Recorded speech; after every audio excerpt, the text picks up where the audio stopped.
Late Night Iain Lee on Talk Radio.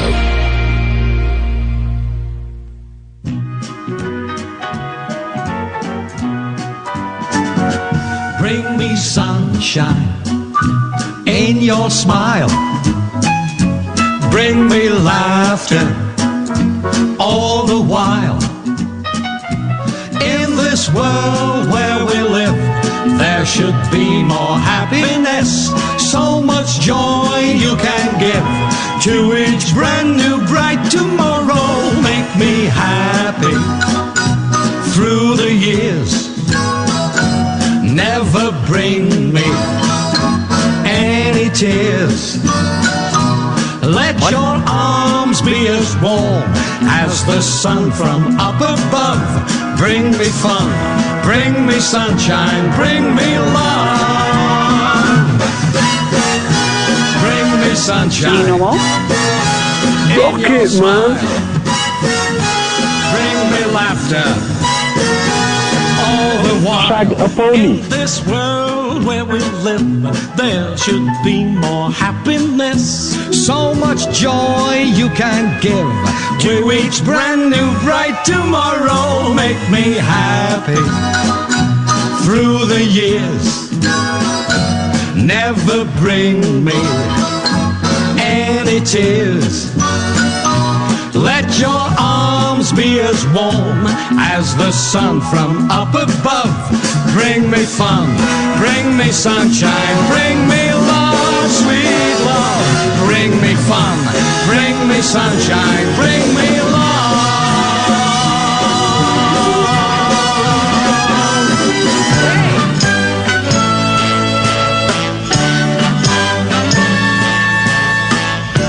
Once I believed that when love came to me, it would come with rockets, bells, and poetry. But with me and you,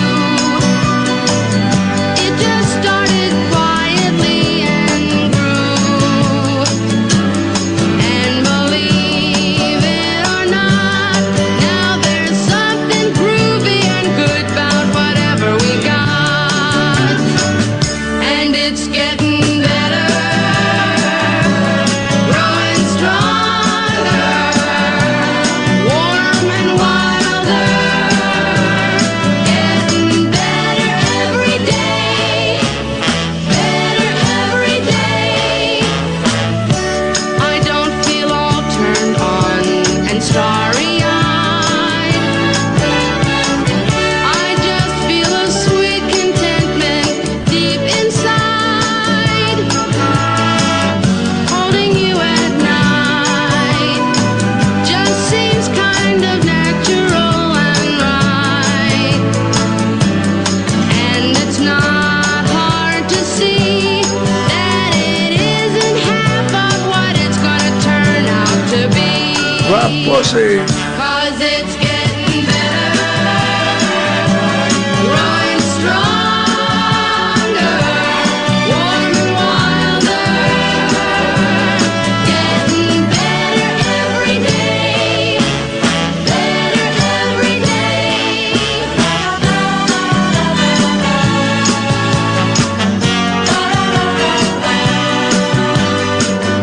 And I don't mind waiting. I don't mind waiting, 'cause no matter how long it takes, the two of us know that it's getting better, growing stronger, warm and wilder, getting better every day, better every day, better every. Head back to work, guys! Head back to work! Go back to work, you lazy guys! You lazy, lazy scumbags! Get back to work!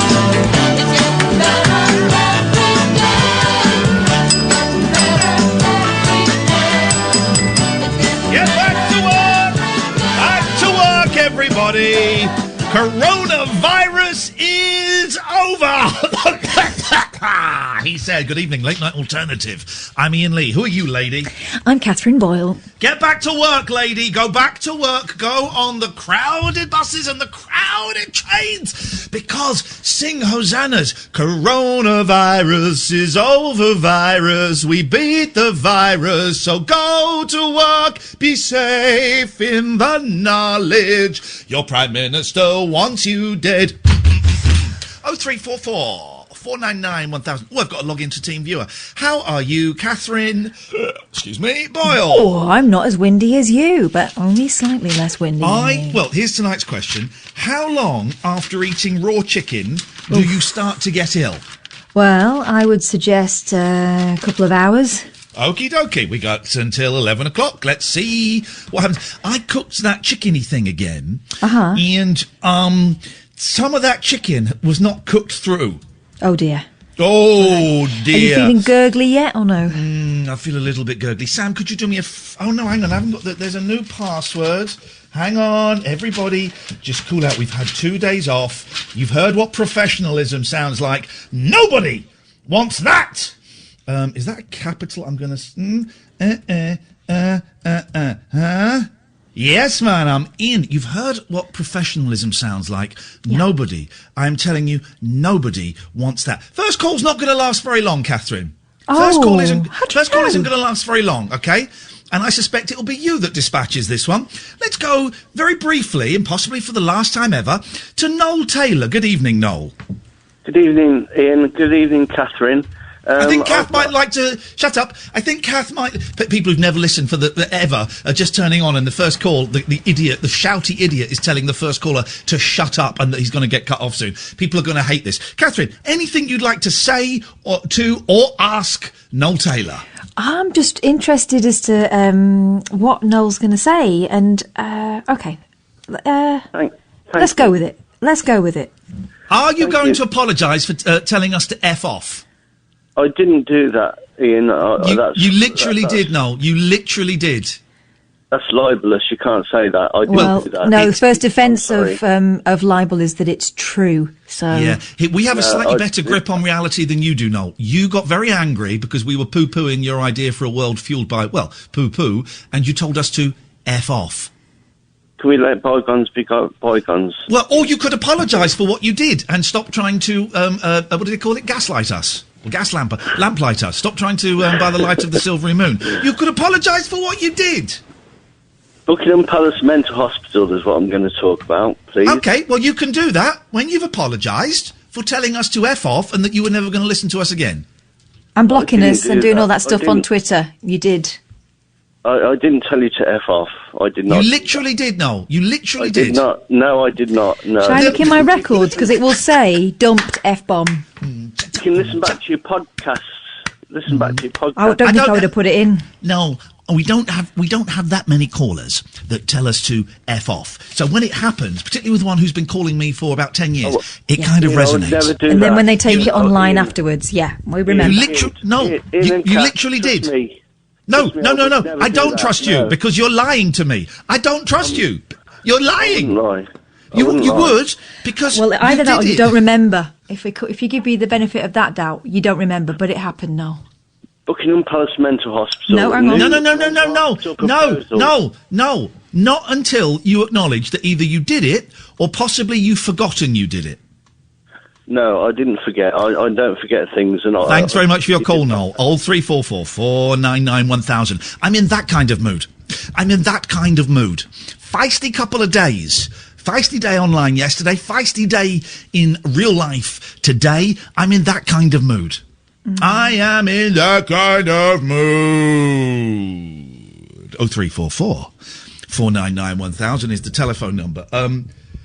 Sirens in songs, home haircuts, and if you're still defending Boris Johnson's handling of the coronavirus epidemic, you're a traitor to this country. And if you're in the press and you're doing it, then you're nothing but a Poundland Lord haw-haw. 0344 499 1000 is the telephone number if you want to give us a call. Fun fun, baby. Fun, till the daddy takes the T-Bird, the Thunderbird, away. It's a car. And she was a horny young woman driving the car to buy hamburgers. Hamburgers, of course. Hamburgers is a Freudian meaning an American teenager's penis. What? The hamburger stand is the balls underneath the penis. Fun is about teenagers having sex. 0344 499 1000 is the telephone number if you want to give us a call. I went and visited my mum today in a care home. But she's been locked down, hasn't she, since before the lockdown? She's been locked down. The care home stuff is really weird. She's in a care home. It's because she's very physically disabled. And, I'm so annoyed with this guy. We're going to make it a fun show tonight, but every now and then the world is going to creep in. And over about 10 or 11 days ago, there was a suspected COVID-19 case in the care home. And so the care home sent off for a test. They got a test. They didn't get the results until 9 days after the test was done. And in the meantime, there was another suspected case, but the rules then were, and they've been changed, but it's taking a very long time for them to filter through. The rules then were that if there was, if you'd done one test, you couldn't do the second test, because that was considered part of the original outbreak. It's very confusing. So the first test eventually after 9 days came back negative, so now they're allowed to do the second test. Fun days. But that means all of the residents are confined to quarters. They are not allowed to leave their rooms. And we've been speaking to one the last couple of weeks on Zoom, I guess it was Zoom. And it's been fraught with technical difficulties because the carers are doing an excellent job at keeping the virus out. That they're not so well trained in doing Zoom. And it's not their job. And it's not their job. That's not in any way a criticism. They've been brilliant at setting it up. But we've had a couple of Zooms where we couldn't hear her and she couldn't hear us. But then I had the idea of going to visit her in the care home. And I spoke to the home and they were absolutely delightful about it. And I got to the care home. And what it is, my mum's got a room on the ground floor, and she's got a door, like a sort of, glass door, a back door. I don't say back door because everyone thinks of, like my mum's, anal sex with my mum. That's what they're thinking of when you say back door. Right. Okay. Well, that's when you say back door. Well, no, when you said the last bit, that's now. Okay, so yeah, we get it. Go. Well, no. It's a door, a rear entrance. Well, now you're doing it. I'm not. I wasn't. You're doing it now. Everybody, you say back door. No. And you're saying rear door, which, hang on. The tradesman's. Hang on. Oh, God, that's even worse. Everyone thinks of this. Yeah. Oh.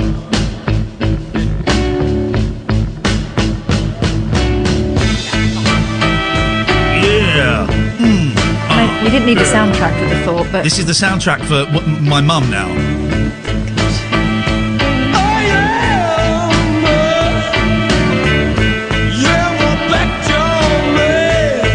I don't want any backdoor men. I don't want any backdoor men going anywhere near my mother. All right? Oh, God, here comes another one.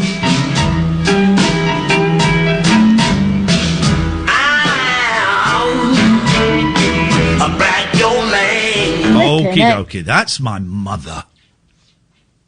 That's my mother, guys. Respect. So which door did you go to? Well, I did go to the back door. And I got to the care home and I phoned up and I said, I'm here. And they had to come out and open the gate and I could go all the way around the side. I could then get as close to my mum's back door as possible without touching it. I wish I hadn't started this story now. Well, you've got to continue, push through. No. And I had to talk to my mum through her back door. This isn't working. This is a horrible. It should have been a beautiful story. It's horrific. Could you just say through the window? Could you just say through a closed window? An opening. No. Let's go play the adverts, please. Talk Radio. Thank you. Late night, Iain Lee on Talk Radio. 0344 499 1000. It's a phone-in show unlike any other phone-in show, in as much as we are not kissing the neck of our Prime Minister and telling him he's doing a great job. Let's go to Gatford. Good evening, Gatford.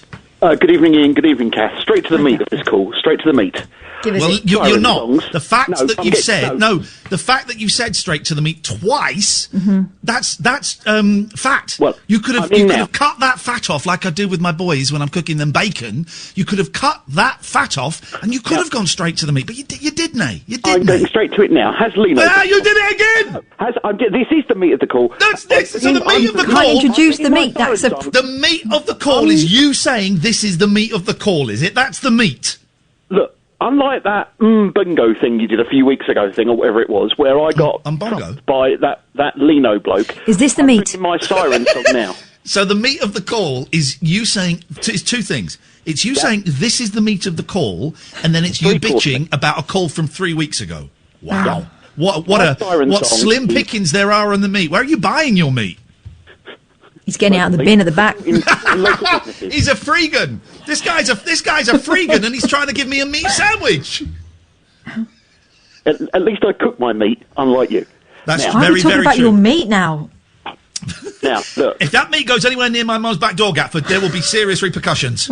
I'm going nowhere near that. Now, Thank you. Why? What's wrong with it?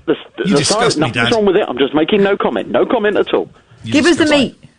Siren song. Frankie goes to Hollywood, 2 tribes. Book it. Book it? What exactly am I booking? Write it down. I'm looking at YouTube. I want you writing that down. All right. I'm going to write it down. You on YouTube? Yeah, I'm on YouTube. Oh, let's have a look. Yeah. There we go. Written it down. I'm going to show it to the camera. There's a slight delay. Yeah, no, sure. Lovely. There we go. Written I'm looking. Waiting. I want my... It's up there. Want my proof? I've done it. All right, I'm just waiting for the delay, and then you can. You're the delay. You're the delay to my life. Can you see me writing it? Yeah, okay. Yeah, I can see you writing it now. Now you're holding it up. I think you're going to watch him rip it up in a minute, but go on. No, I want to see it, and then I'm okay. When you see it, can you put the phone... Could you apologise to me? Yeah, as soon as I see it, I'm going to put the phone down. Apologise to me and put the phone down. I'll get you one day, Lee. Thank you very much, Gatford. 0344 499 1000. I wrote an obscenity on that paper. Let's go to Simon. Good evening, Simon. How's it going, Ian? You all right, mate? None of your business, Simon. What have you got for us? Fair enough. Well, I'm also watching on your YouTube channel. And I've been watching for a few weeks, and you banned me from your YouTube channel a couple of weeks ago, and I'm a little bit unhappy about it, mate. Oh, well. That's life. It's not real life, you know, Simon. That's life. These things happen. It's not real life, but, you know, would you care to ask, you know, you should ask why. Why did you ban me? Did I ban you, or did one of the mods ban you? Well, I think probably one of the mods, but you... Well, then I didn't... And then, Simon, I didn't ban you. So you've said something that's untrue. I didn't do it. I don't monitor... Right. Here's the interesting thing. I'm doing a radio show, right? I do the YouTube as a cheeky little bonus. I can't monitor everything that happens. It'd be like having a creche. It'd be like having a creche behind me while I'm doing the radio show, and I have to keep an eye on all the children. I simply can't do it. So whatever you did, you got banned. That's life. Okay, that's a fair point, Ian, but the fact is you were aware I got banned, and you also, you condoned... How was I aware you got banned? I've no idea who you are. You condoned the banning, because I think it's because I mentioned patter theft, and you took great offence to it. Oh, yeah, I have an instant thing, Simon. I have an instant thing, right? If anyone is dumb enough and lazy enough to mention patter theft, instant ban. Instant ban, no questions asked, and no one comes back from that banning, ever. But some people might have only just got clued onto you from the whole patter theft saga, so you might have gained... Instant ban, no questions asked, instant ban, no one comes back from a patter theft ban. So you're denying that you're a patter thief? Thank you very much indeed for your call, Simon. 0344 499 1000 is the telephone number. Me and Kath have been talking, and we've decided we're going to get married and have 5 children together, and we're going to adopt another 8 of mixed ethnicity. Oh, hang on, that was private. Sorry, Catherine, we've not announced that publicly. The other thing we talked about was... we have talked about other things, is that I think I've been too kind to people. I think I've been too kind to people, and that has to end. I think the shows recently have been, because of our kindness, both of us, but mine primarily, because Kath is actually a cold-hearted B1TCH. Thank you. And you're welcome. And I think the shows have had some great points and great moments. I also think there's been some real tedium. There's been some real tedium, and that's because I'm too nice to people, and I let people come on and just, boring stuff. So I will. We're gonna be more honest, more direct with people. Also, someone coming on and saying you banned me in that tone. I knew exactly why I got banned. Probably for that tone. It's funny how people sometimes type in a tone. Yes, there's quite often you get messages from people. I got banned on your Twitch and I didn't do anything, and you go and look and they're called Adolf69, and and you go okay, right. So I'm blocking, I'm banning. I've got the best. I want to say to Catherine, to Pete, to Gatford, to Amy. She's the newest of my mods. She's passed the mod exam. To Matty, Gatford, and maybe a couple of others. I have got the best mods on that YouTube channel. They are the best, and I trust them implicitly. And yes, anyone makes any accusations of patter theft and then continues it, that's when they're trying to get unbanned, and they continue it. It's over. Apart from anything else, they're missing the point. They're the patter. Anyway, whatever. Let's go to most Nikki. of all, they're tedious. Let's go to Naughty Nikki. Everyone's going to have a nickname tonight, and Nikki is naughty. Good evening, Naughty Nikki. Good evening. I have been called that before. Oh, gosh. I've got a siren song for you. Here we go. Let's have it. Siren song. It's a really old one, but it was on an old Betamax tape that I recorded Top of the Pops on, and it's Blockbuster by The Sweet. Oh, and that's the greatest. That's the greatest of all siren songs. I think that's. Hang on, let's have a listen, because it's a brilliant song. It's Blockbuster. Here we go. Yeah. Here we go. Hang on, I think this is it. No. Wrong one. Here we go. Here we go.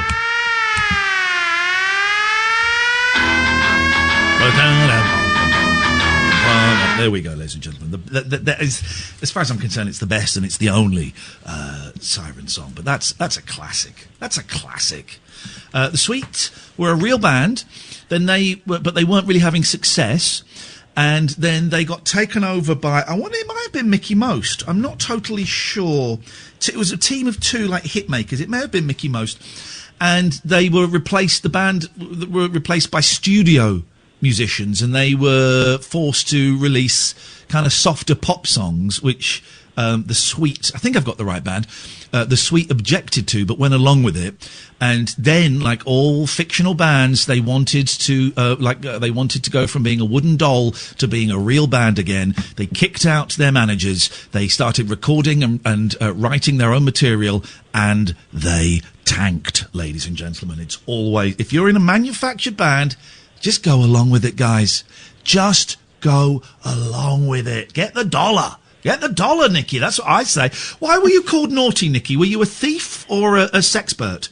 Oh, no, neither of those. I worked in a bakery in Bourne End, and my nickname was Naughty But Nice Nikki. I think there was a advert with Pat Coons or someone. Cream cakes. You're not that old, Nikki, are you? I'm about 3 or 4 years older than you, I think. Wow. Have you crossed the Rubicon to the big 5? I did that in October, yeah. Oh, mate. I'm heading that way. We're all heading that way. Well, we're not. Everyone who's over that is heading in the opposite direction. What did it feel like turning 50? Because I'm starting to get anxious. It was fantastic. I wasn't scared, and I'm very lucky because I had a party before the lockdown, whereas my school year are all turning 50 this year, and they're all having their 50s now, up until August and beyond in lockdown. But I was lucky. I had a good old party in Tapley. So, Okay.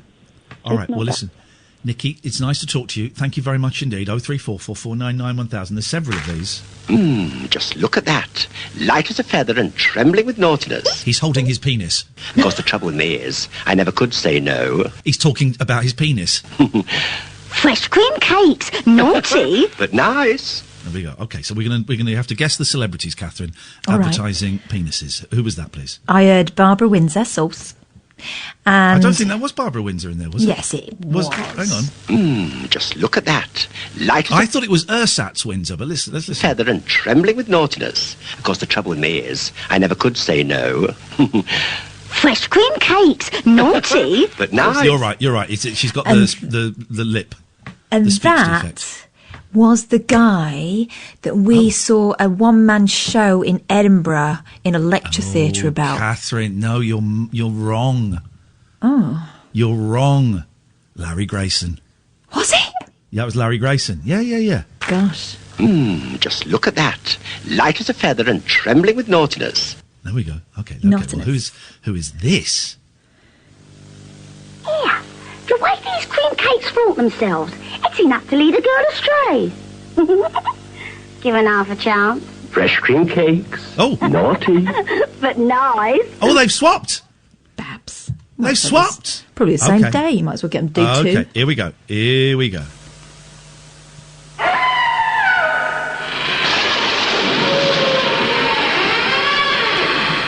Yeah, the trouble with these midnight snacks is you get crumbs all over the bed. Fresh cream cakes. Naughty. But ever so nice. I don't know why he's dressed as Dracula for that. It's a very elaborate set. I think I remember that one. Very Just about. elaborate set. Of like Dracula's castle and a lush. More. The others are just filmed like in a black room. Here we go. There's a naughty habit. Naughty? See, habit? No? Oh, well, please yourselves. Fresh cream cakes, naughty.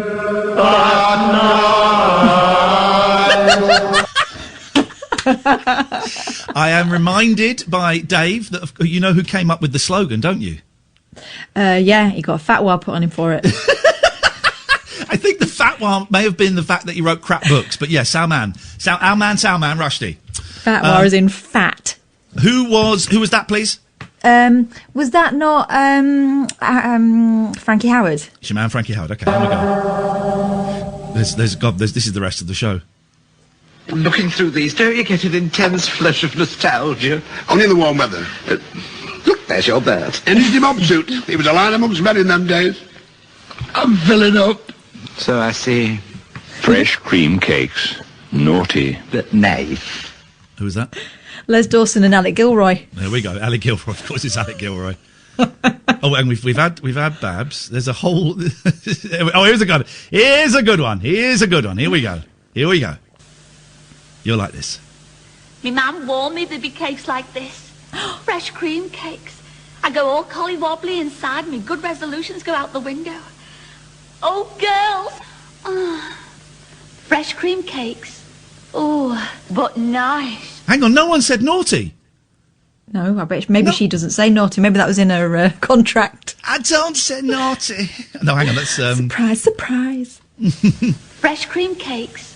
Oh, but nice. That doesn't make any sense. Fresh cream cakes, ooh, but nice. We've had Grayson. Just look at that. Light as a feather and trembling with naughtiness. I think we're done. 0344 499 1000 is the telephone cake number. Let's go to Giselle. Good evening, Giselle. Hi. Hello, Giselle. What you got?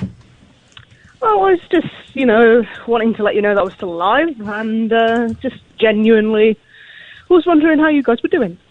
Yeah, okay. Up and down. I wrote to a university last night to inquire about a course. So I'm enjoying that. I've had a good day. So my mum, we talked about that and anal sex. I applied to a course. I've had a big argument yesterday. I had a big argument today with someone else. But apart from that, yeah, good. Catherine?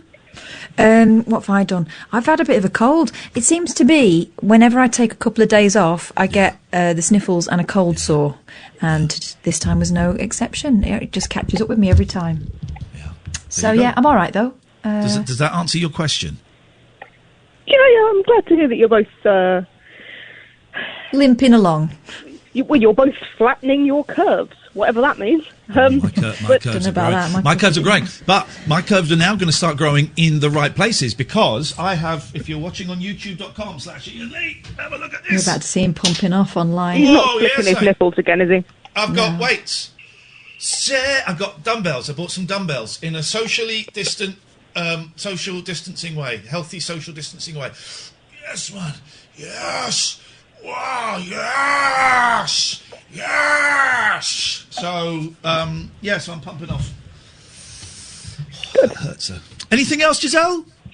Your degree that you want to look at in psychology, was there any particular area? I did an access course in psychology, which is the bit before university, sort of an A-level equivalent. And it's not really a psychology course you want, is it, Iain? It's not psychology. It's psychotherapy and counselling, and it's the option psychotherapy and counselling. And it would be, at the moment, I'm considering it as a general thing as opposed to focusing on, like, drugs and addiction or anything like that. I want to be a general thing. And it might be a degree or it would be a diploma. I don't really know the difference. And it would be the plan. And I'm just sniffing around because I may look at it and go, oh, no, 3 years. I don't think so. Because I'll be 50 by the time I finish it, at least. But I'm looking at it as either possibly a new career because radio is getting on my tits, because I think that me and Kath and James O'Brien and a few other exceptions are the only people doing anything different. And do you know what? You get the people that really like, when you're swimming against the tide, as we are, you don't get that far from the shore.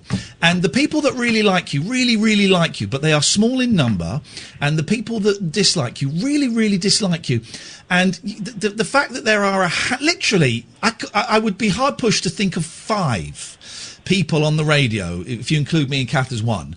I would be hard pushed to think of 5 shows on the radio, the speech shows, that are doing something different and are not rimming our Prime Minister, who I think is sending lower skilled people and people who don't earn much money to their deaths.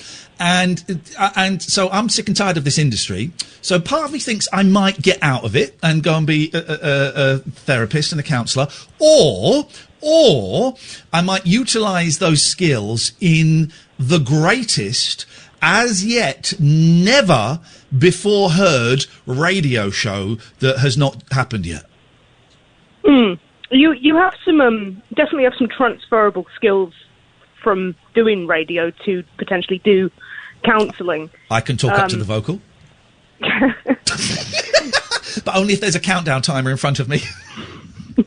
It's a joke. It's a radio joke, guys. It's a radio joke. Catherine, you're allowed to laugh at that. Kath, you get that, don't you? It's an excellent joke, yeah. Thank you. Listen, I take the time seriously. It's not a laughing matter. No, it's no laughing matter. Kath, what's the time now? 22:36. Okay, because that's how we say time, isn't it? That's how I say. Okay, right. Serious. Yeah, no, I'm looking at it, and I've had Annabelle Giles get in touch with me. That won't mean anything to you. You're a kid. Well, who's that? She's only one of the greatest television presenters we've ever had.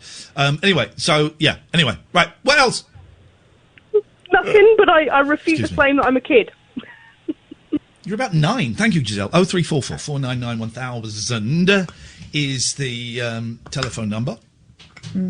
If you want to give us a call. I'm looking. I've been thinking about. I mean, about 12 years ago. When I was at Absolute, and I was only doing one night a week. I was getting very well paid for that. Thank you, David Lloyd. Thank you. I was going to quit and become a primary school teacher, and then we had a kid, and I couldn't really afford the cost. I'm you know, if I didn't need the cash, I would like to say I'm done, radio. I gave you the best years of my life. I transformed you. I created a unique radio show, and you spit in my face. Hey, flippin' heck. Sorry, this is going to sound like I'm being flippant. I'm not. really sad story about that woman that was killed by someone that spat in her face. Did you see that? Yeah, I mean, I've noticed all the reports are someone spat in her face and said they had it, and then she died. So they can't be definite, can they? It feels like legally they've got to be careful. Right. But, okay. God, really? It was two people, I think, that were spat at by the same person, and they both got it. If my reading of the story is correct, they both got it, and one of them died from COVID-19. My God, that's the world we're living in. That poor woman and her family, and it has to be noted because we note these things. She had the most beautiful name. Her name was Belly. I've never heard that as a name before, and and maybe that's partly why it struck with me. I just thought, what a beautiful name, and just what a sad story. This is where we are, Catherine. Yeah. I know there was a woman who either threatened coppers or did spit at coppers, saying that she had COVID-19, and my God. Look, as he says in the chat, poor Belly, her family lives near me, 11-year-old daughter. The saddest thing, and that is, I don't know why. It seems sadder because she was serving the public. She worked for, I think it was the Underground. I don't think it was the buses. It was the Underground. So she was doing a very important job at the moment, and it turns out, I mean, who'd have thought it? It turns out a really dangerous job. You see the numbers of people that are going onto the tubes and the buses now. Yeah, and the I fact find that it interesting. Possibly came from something. It possibly came from an act of maliciousness. Yeah, it's horrendous. Yeah, that is one thing, and that's awful. The second thing I found really interesting is the way that people are being kind of shamed now for going to work on public transport, as if anyone would choose to do that if they had any other choice. It's their fault. Their Prime Minister has said, stay alert. Well, they're obviously the idiots that are crowding onto buses and trains are not staying alert. I'm joking, of course. What other options do they have? You know, and I wonder how many of their offices and factories and workplaces are COVID safe. Whatever that means. I think that means no hot desking and plastic shields up. I think that's what it means. I don't know. But use your common sense. Coming from a party that said people died in Grenfell because they didn't use their common sense. This is awful. And people are stood there going, yeah, brilliant, Boris, well done. You know the people that are saying, brilliant, Boris, well done? They're the people that don't have to squeeze into the top deck of a double-decker bus to get to work. They're the people that don't have to cram into a tube to get to work because they've got a lovely little studio set up at home, or they're working in a building that's pretty much empty and they can waltz in, they get an Uber in, or they can drive in and nobody has to touch them and they don't go near anybody. Those are the people that are going, well done, Boris. Well done. How can you not be terrified for the citizens, your brothers and sisters, that you see coming off those rammed buses? My God, we thought people were dumb on VE Day having street parties, but actually mingling during street parties, right? And you wait for the spike in 3 weeks' time. You wait for the spike in 3 weeks' time. My God. And yet people are still going, oh, no, you got only lefties and the usual lot are criticising the government. No, we should all be criticising the government. Doesn't matter what your politics are. He's killing people. Be alert. This is us being alert. Yeah, being alert. He's killing people. Why is he not? The show isn't going to be all about this. I promise we're going to have fun. We're doing songs with sirens, for crying out loud. 0344 499 1000. Why are we not allowed to criticise? Why is he not doing the Downing Street press conference every single day? It's a housing minister today. What? Talking about buying houses. Why is Boris Johnson not doing it? I'll tell you why. He's a coward. He's a coward. He's a coward, he's a liar, and he's not as bright as you all think he is. He's full of it, and he's killing people. And we're all supposed to go, well done, Boris. This is leadership. This is leadership. Of course people have to go to work. Of course they do, at some point. Now is not the right time, and the way it is being handled is... Stay alert. Stay alert. Stay alert. What does that mean? Okay, terrorism, stay alert. I kind of get it. You're looking as your next door neighbour getting a load of, the bomb-making equipment delivered to his house. Is there a suspicious-looking person who's got a rucksack with a fuse sticking out of it? All right, that's stay alert.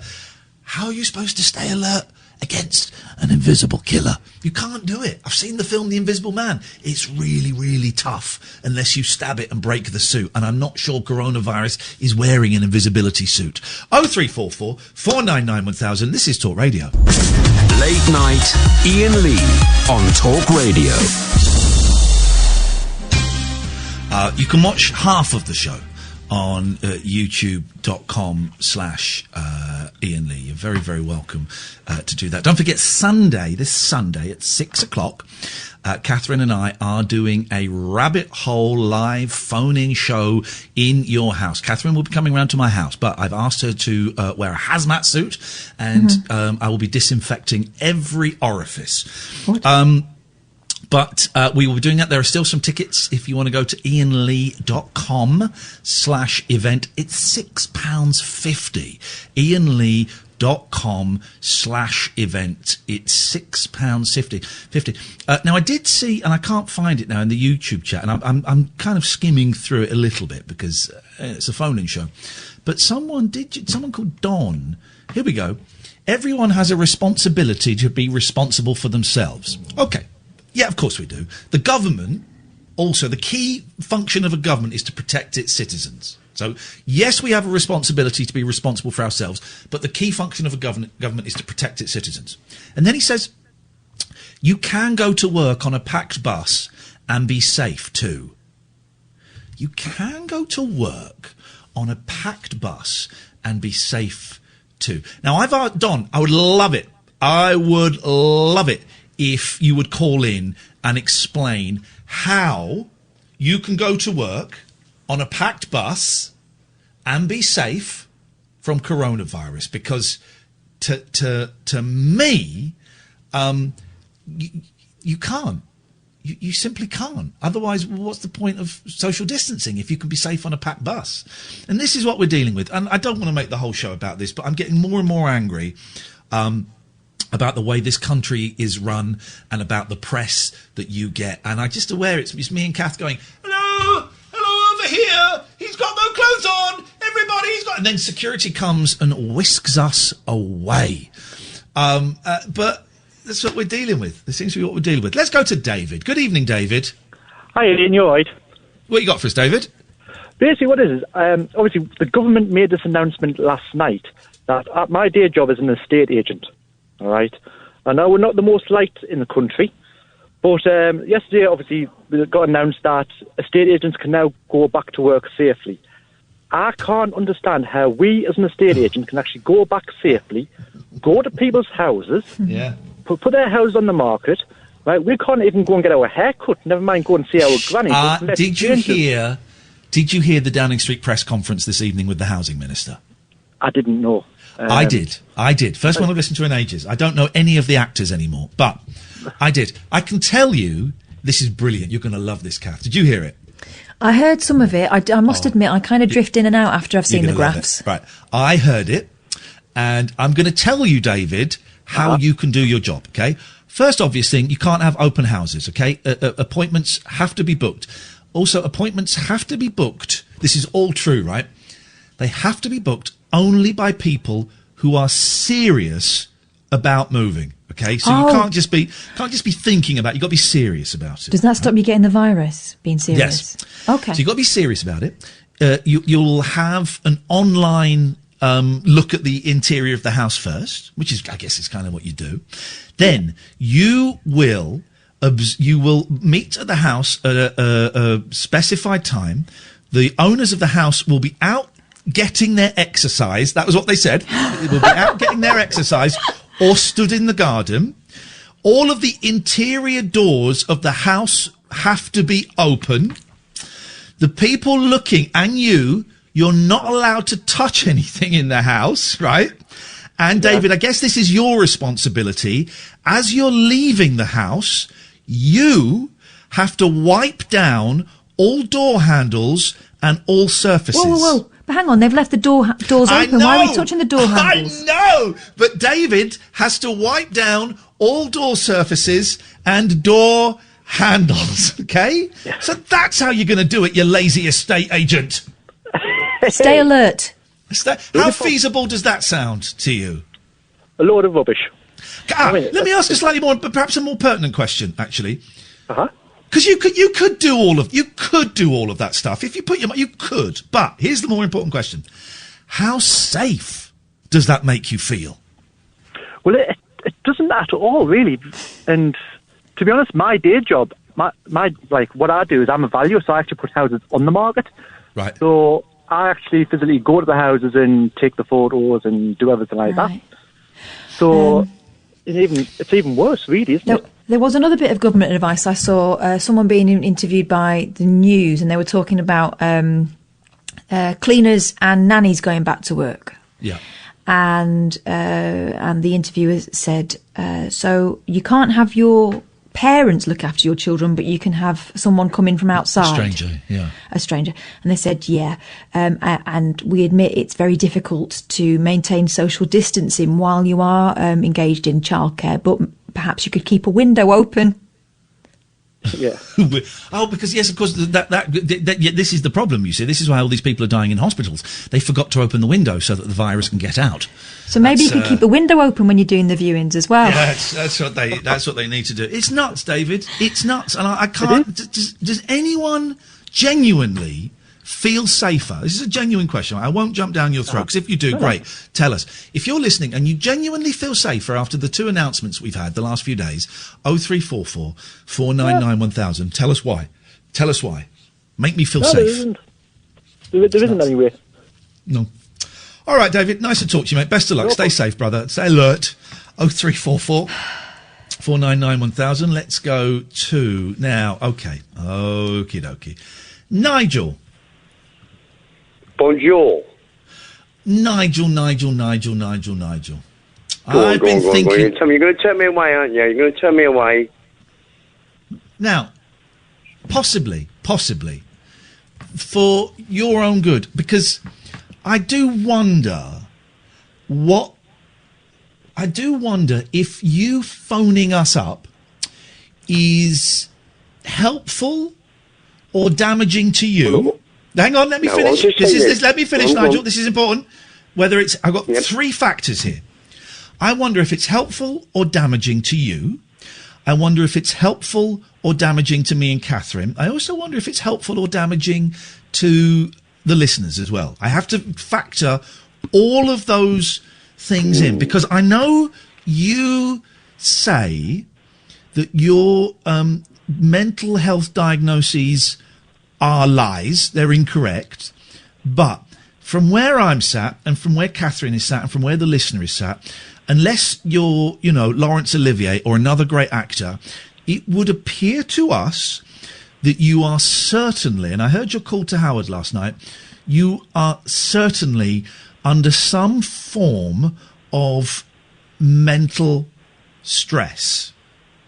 I wonder if having you on, I wonder if anybody has helped, or if some people are damaged is not quite the right word, but it's all I can think of, so I'll use it. Or if some people are damaged by your calls.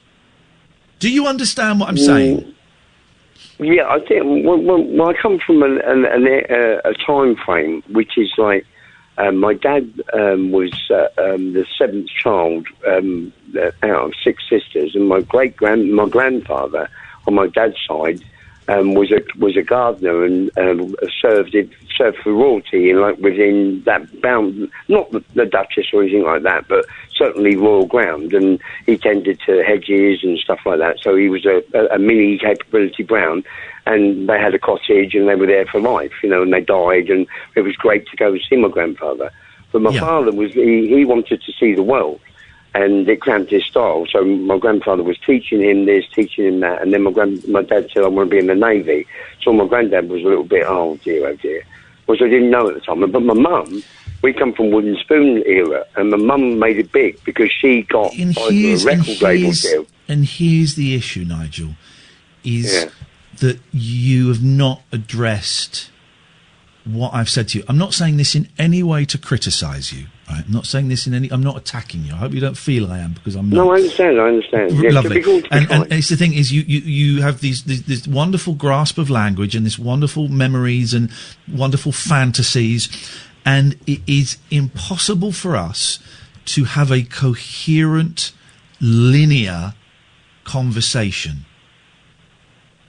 Yeah, I get it. Because of whatever wiring in your brain, and my wiring isn't right in my brain, but for some reason your wiring in your brain isn't allowing us to really connect on the level that I like to connect with on this show. Well, it's a case of elevating up and then letting you come down and then bringing you back up again. That's where I see it. The thing, it's not a world of confusion. It's just a world of we didn't quite fit in, and then all of a sudden there were these things like classical gas. And I'll just leave you with this. Here we go. Now, this is it. This is really interesting. Because hang on. Because I've made a connection there. Did you listen to all of Howard's show last night? I can't remember. Because he played the song Classical Gas, so that's not quite as random as perhaps some people might think it is. How does it... Here we go. And really focus on this question, Nigel. I'm going to talk to you as though there's a great documentary on Netflix that I can't watch, because I watched the trailer for it and it got me salivating. And I thought, I can never watch that film. It's a documentary with people talking about their experience taking LSD. I don't know if you've ever taken LSD. No, never taken it, no. It's an amazing drug. It does amazing things. I wouldn't recommend it, because that's not what we do. But no. But it's really hard when you're on LSD to focus. You get distracted by everything. So I'm going to talk to you. I'm going to ask you a question and talk to you as though you were on LSD. So Nigel, I really want you to focus on this question. How does phoning my show make you feel? How does phoning my show make you feel? Lucy in the Sky of Rubies. And do you understand why that answer is nonsensical to the question? Yeah, exactly. It's neither quite not there. Yeah. And why I struggle to I've got a thing going around. Got a little conversation going around in my head about, is it exploitative? Am I exploiting you by having you on the show? No, there was areas that I would be popping along, and then my ear would have attuned to something that is quite rare. My brother's got it. He's got it on a 45. Classical Gas. And it's a record by the Passions, and it's 30,000 feet over China. And it is called I'm in Love with a German Film Star, and it's just phenomenal to me. It just takes me right up there. All right. Listen, I'm going to move on. It's really nice to talk to you, Cheers. Nigel. No, Andrew, I wish you all the best. I do. I Stay really safe. do. I get so safe. much from the radio show. Cheers, Will. Bye. Thank you, mate. Bye-bye. We need to have a chat, Catherine. Those calls break my heart. Yeah. Those calls break my heart. And I heard him speaking to Howard last night, and he's such a bright man. And from what we've had from the calls, I'm sure that, people that know him may know differently, but he seems like a very nice man. Mm-hmm. But I just wonder whether it's right. God, I don't know why I'm saying this. I wonder whether it's right to have him on. I worry that we can't give him what he wants. And at some point, he's going to feel let down. Yeah. Let's think. We haven't got to make a decision now. We can chat about it. 0344 499 1000. Ben, stay there. You'll be up next. This is the Late Night Alternative on Talk Radio. Late Night Iain Lee on Talk Radio.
I wonder if that will resonate in any way.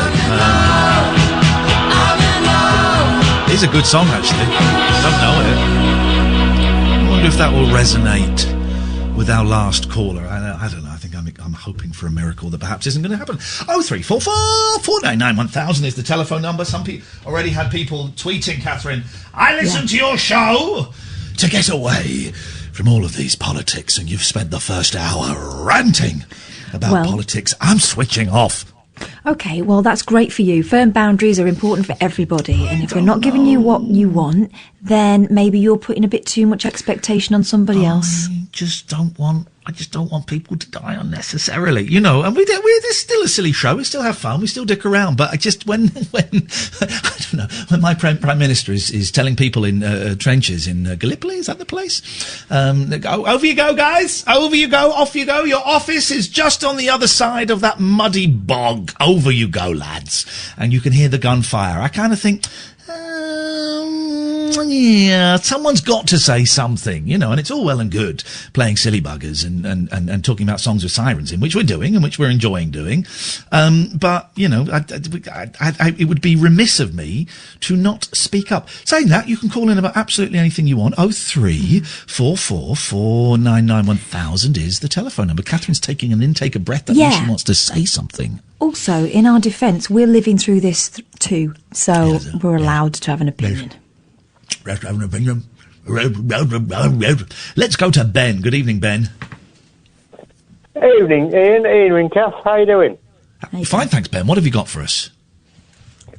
Well, I want to talk about a little bit about mental health and what's been affected for me recently. Okay. I did tweet you, actually, and I did message you with regards to this. I've been through, obviously, a hell of a lot. I've proposed on air, and it backfired seriously to the point where I tried to take my own life. Now, I've been to Steps to Change. I've been through all the necessary channels, and I'm in recovery, which is absolutely brilliant. But I just want a little bit of advice, if anything. I feel like I'm missing something. Like I don't know how to put it. I don't know how to explain that. As much as I can talk to anybody, I feel I can talk to you guys more than anybody else. I'm going to say something that's going to sound harsh, okay? You ready? Can you take something that sounds harsh? We're not friends. I can.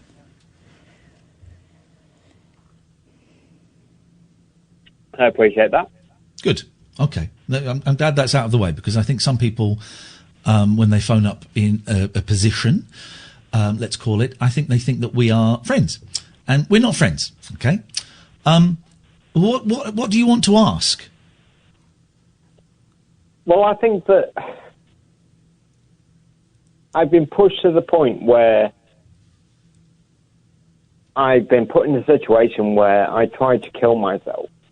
What do you want to ask? I want to ask, how do I get through this? How do I break the stigmata of being pushed into a situation where it's not me, I am a genuine, loving person. What do you mean pushed into a situation?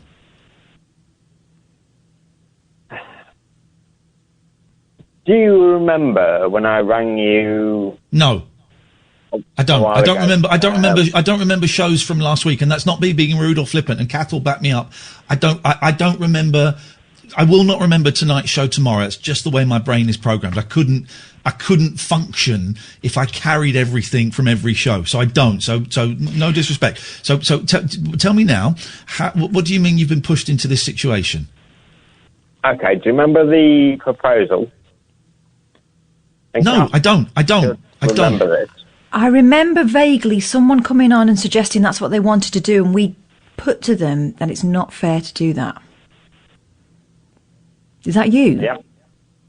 That's me. Right. Ben, I'm really sorry. I don't know what we're talking about. You said you've been pushed into this situation. What do you mean by being pushed? Right. I'm going to say it, physically and mentally abused. When?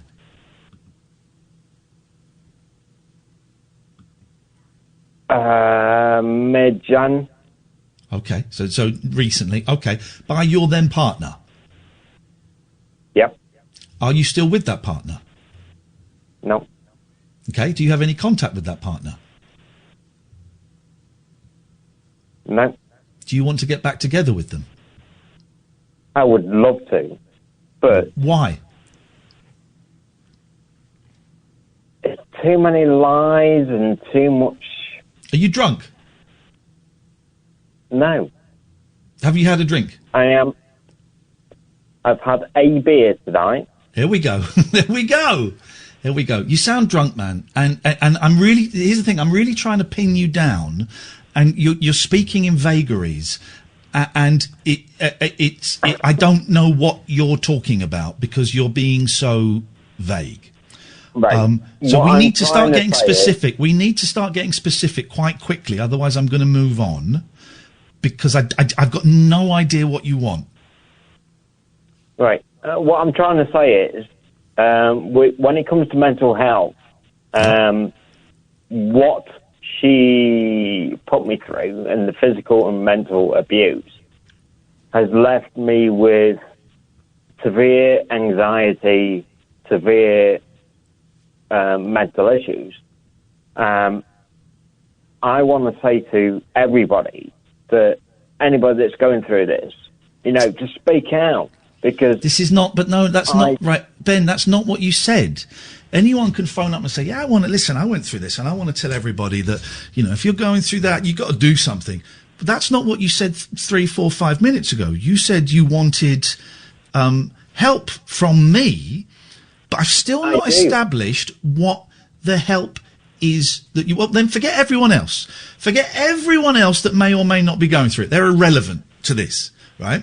I still don't know what the help is that you want. So I just want you in one sentence, one short sentence, to tell me what it is you want from me.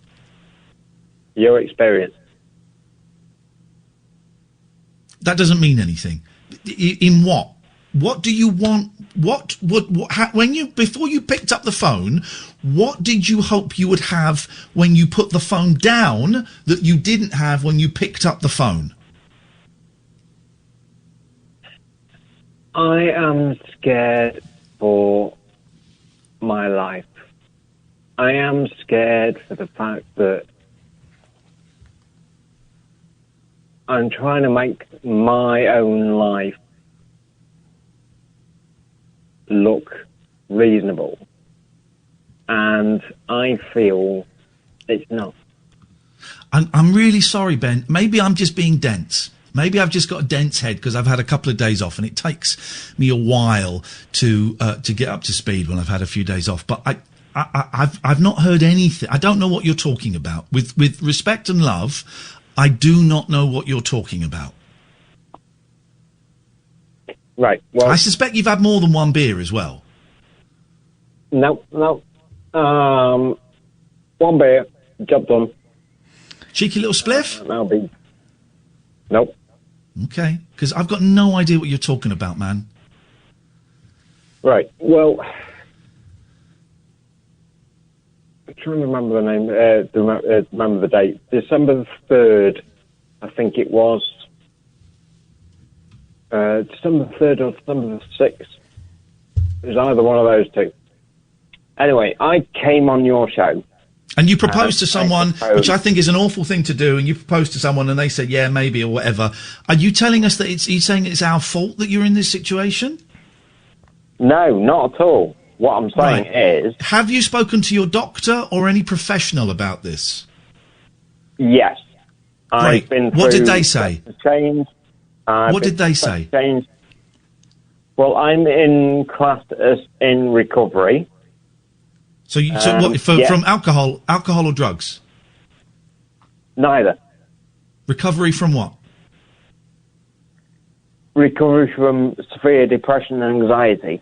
Right, okay. Well, let me tell you, beer is a depressant. I know it is.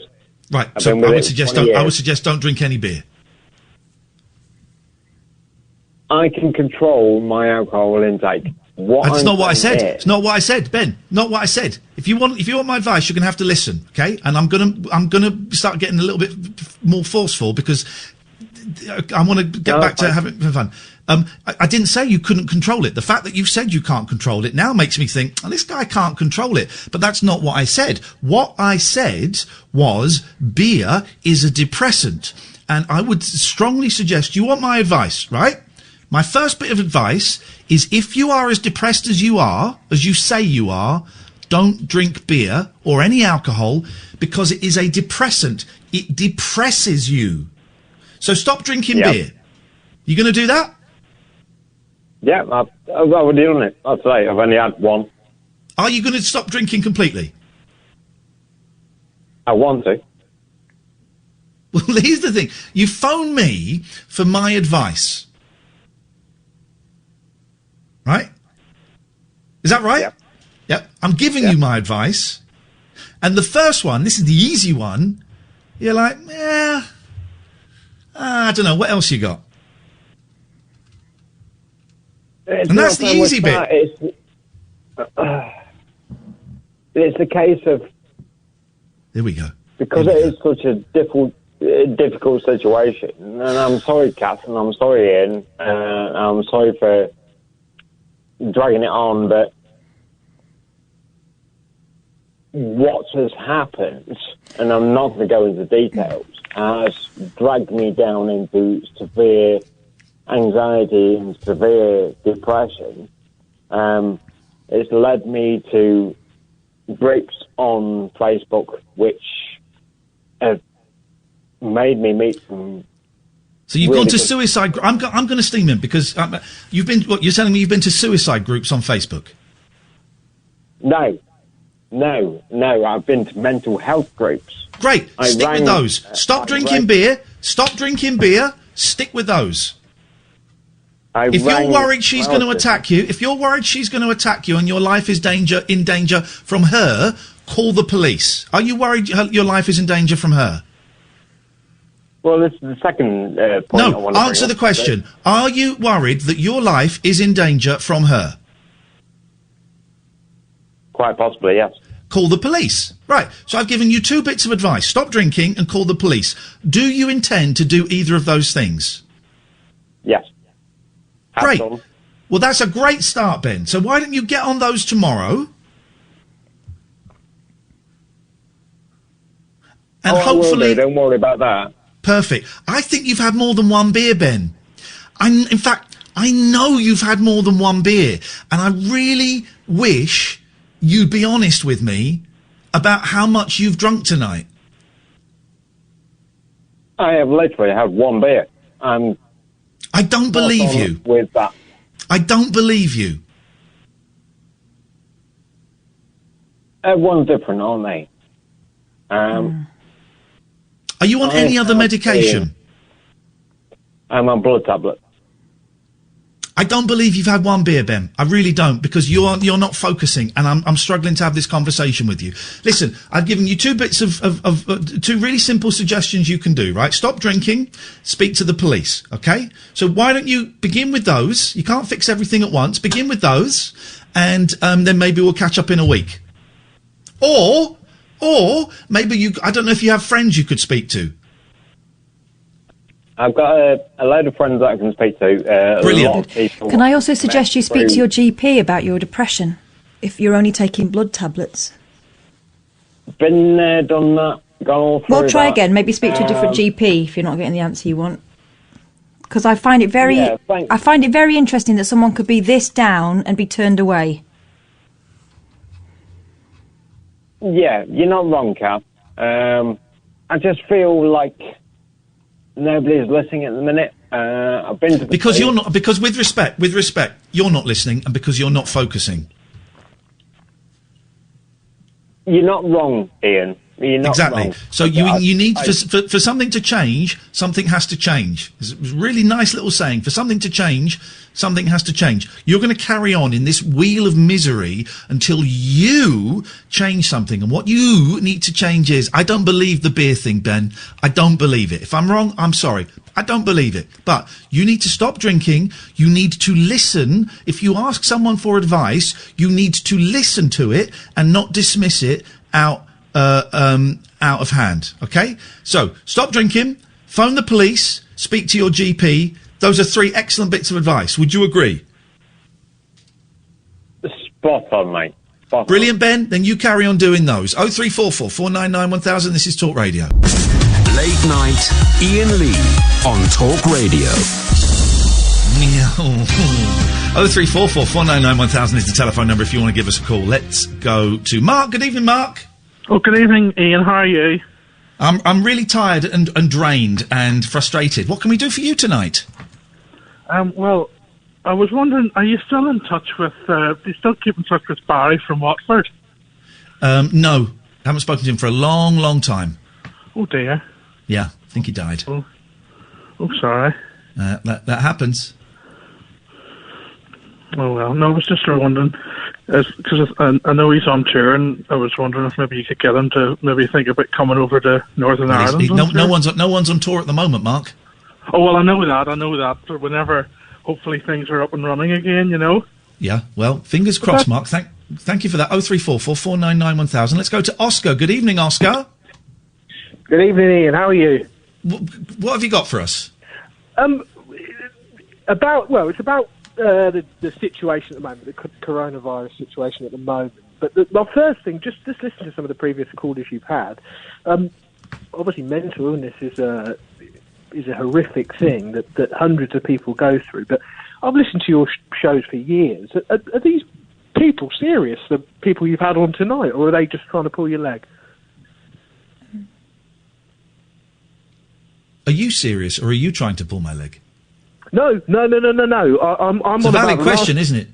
I'm on about you, because I'm just wondering how anybody could be so, I want to say, mean-spirited to think that those last few calls might have been someone, quote, pulling my leg.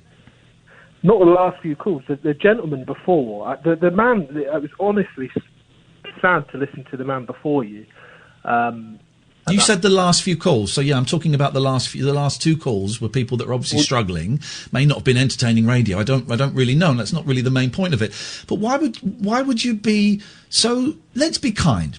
Why would you be so suspicious as to think they were pulling my leg? The gentleman before you, honestly, the way he was when you were asking him about the alcohol. I mean, I've been in a situation. My father was an alcoholic. Okay, why did you think? With respect, I'm not interested in that. Why did you think he was pulling my leg? It didn't seem straight to me. The reason. Trust me. I've been doing this longer than you, Oscar. It was straight. Why would someone pull my leg like that? There's a lot of sick people out there, aren't there? There's a lot of suspicious people as well, aren't there? Do you think I'd have let him stay on that long if he was pulling my leg? I don't know. Well, yeah. If you had suspicions, or if you had a feeling that you thought it made true. So you're better than me. You're better than me. I've been doing this for 20 years. Kath's been doing it for 20 years. 40 years between us. You're better than me and my producer sussing out if people are pulling our leg or not. Are you? Definitely not. No, that's absolutely. That's not what I'm saying. No, not at all. You asked me if I thought he was pulling my leg, and I would not keep him on that long if he was pulling my leg. Okay, that's fair. That's fair enough. Then it is fair enough. Yeah. That's awful. And no, I do feel sorry for him. I didn't with that last. I don't know why you would come on and ask that. I just thought it was. It just seemed like a very strange call. It was a very strange call. People are struggling. People are struggling. But even if it was a fake, right? Why did you have to reference it? Honestly, like I said, I've listened to your show for years, and I've never heard a call like that before. Well, then you haven't been listening long enough or hard enough, because we get loads of calls like that. Some even more intense than that. So that surprises me, if you have been listening for years, that you've never heard a call like that before. No, honestly, that's why I asked. But I still don't know why you asked. Why you couldn't just let it be? Just get on with your call, whatever your call is, whatever your point was. In fact, let's do that. What did you call in for? Well, the reason I called tonight was the situation. I mean, in terms of politics, I wouldn't really say I sit on the left or the right. I probably sit down the middle. And I've never really followed a party. But I've been trying to be as objective as possible with the whole situation. I bet you're not. I bet you're going to say something that's not objective. Well, that's for you to. That's for your opinion. Isn't it? So I've tried to be objective, and a lot of people have. What's your point? Let's just get to the point. So my point is, I've tried to see the best of both worlds. Yeah, get to the point. My point is, I thought the government were getting a harder time than they deserve from the public. We've got the highest death rate. We've got the highest death number in Europe. We've got the highest number of deaths in Europe. Exactly. We were one of the last countries in Europe to get an infection, if not the last country in Europe to get an infection. So we saw this coming. We saw this happening to everybody else. We had time to prepare, and we didn't. Completely. We pulled out of a deal with the rest of Europe to get cheaper and more ventilators because of Brexit. Europe were kind enough to still include us in that, and we went, nah, we're not doing that. And this week, your Prime Minister has told the poorest paid people in the country to go back to work. Well, this is exactly. And you think that they're getting a little bit too much flack, do you, Oscar? No. I don't think. Are you serious, or are you pulling my leg? No, no, that's not what I said. What do you do for a living, Oscar? I work in an office. Okay. What kind of work do you do, Oscar? I work in the financial world. Okie dokie. And so, did you go back to work today? No, I've worked through it. So you've been going into work, into an office throughout this whole thing. One day at home, and then the other 4 days we've. And how do you get into work? I drive. You drive. Okay, so you don't have to get the bus. No. Let me go back to my point. You don't have to get the bus. No, I don't. No. Okay, but you think it's okay for those people to be crammed onto buses? I haven't said that, have I? Well, you said that the government were getting too much flack, and that's one of the things they're getting flack about. Let me finish my point, because I actually haven't made my point yet. My point was... Oh, gosh. I thought that the government so far, I think they have failed us. But that's not what you said. You said they were getting too much flack. And I said I thought that they had been treated more unfairly than they deserve. But today, what the point that's been made this week, the point that's been Please made get to the point, Oscar, because I'm losing the will to live. I feel like I've utterly lost any faith in this government at all after today's statement. It's the point that I want to make. Okay, great. Thank you, Oscar. We got there in the end. 0344 499 1000 is the telephone number if you want to give us a call. Let's go to Rob. Good evening, Rob. Good evening, Ian. I know you're not Jesus. I'm going to make this super quick. Two quick points. God. Kath, you talk to Rob. I don't want anything to do with him. Hover over that dump button, Sam. Hiya, Kath. Hiya, Rob. Go on. My first point is about the TV presenter Rylan. He seems to be on everything. Why is this? And do you think he could be in danger of being overexposed? I think someone being going to work when he's invited to go to work, and he can do so safely, is laudable, and I would not hate someone for that. And also, show business is so fickle; you've got to take it where you can get it. That's my motto in life, and it has been for many years. But I'm not a fan of the new Ready Steady Cook. And if people want to contribute a different topic, an alternative, different presenter, I think he's too over the top. You don't have to watch it, you know. Is he more over the top than Ainsley Harriott? See, Ainsley was nice. I'm not being thingy, right? I don't mind Rylan, but you're racist, aren't you? You don't want indigenous white people on British television. No. You're ashamed of your colour. Why are you ashamed of your colour? It's just that, like tonight, he was giving me broadband tips on how to do a podcast on a random advert, and it's like, he's everywhere. Why haven't you got his agent? I tell you why. I'm going to tell you why Rylan gets so much work, and I know the answer, right? Okay. Years and years ago, when I was doing a Big Brother thing... yes, you did, yeah. Yeah, but this is before he was like a big on Big Brother. I think he was in as a guest, right? Yeah. He walked into the studio, he saw me, and he saw the co-host, who I can't remember who I was hosting it with. I was the co-host, there was another host. And he came up to us, and he shook our hands, and he went, "Ow," I won't do the voice. "Hello, my name's Rylan, really pleased to meet you." Now, we all knew who Rylan was. He came up to us. "Hello, I'm Rylan, pleased to meet you." He went to the floor manager. "Hello, I'm Rylan, pleased to meet you. Do you need me now?" And he went and said hello to almost everybody in the studio. That's why he's getting all the work. He's a nice guy. He's a nice guy. And you've met him, haven't you, Kath? Yeah, and he was delightful to me. He didn't need to be. To be. He was really nice. Oh, well, fair play. I'll support him then. Can I just say something I'm doing, which I think is quite nice this Sunday? I'm not looking for sponsorships at all, but this Sunday, obviously, it's my 26th challenge. Obviously. Now, what are you slapping? Previously, 8 was my record. So, all right, goodbye, Rob. Thank you. 03444991000. Trust Catherine to spot that so soon. Let's go to Jamie. Good evening. Nothing. Good evening, Jamie. Hiya, how's it going?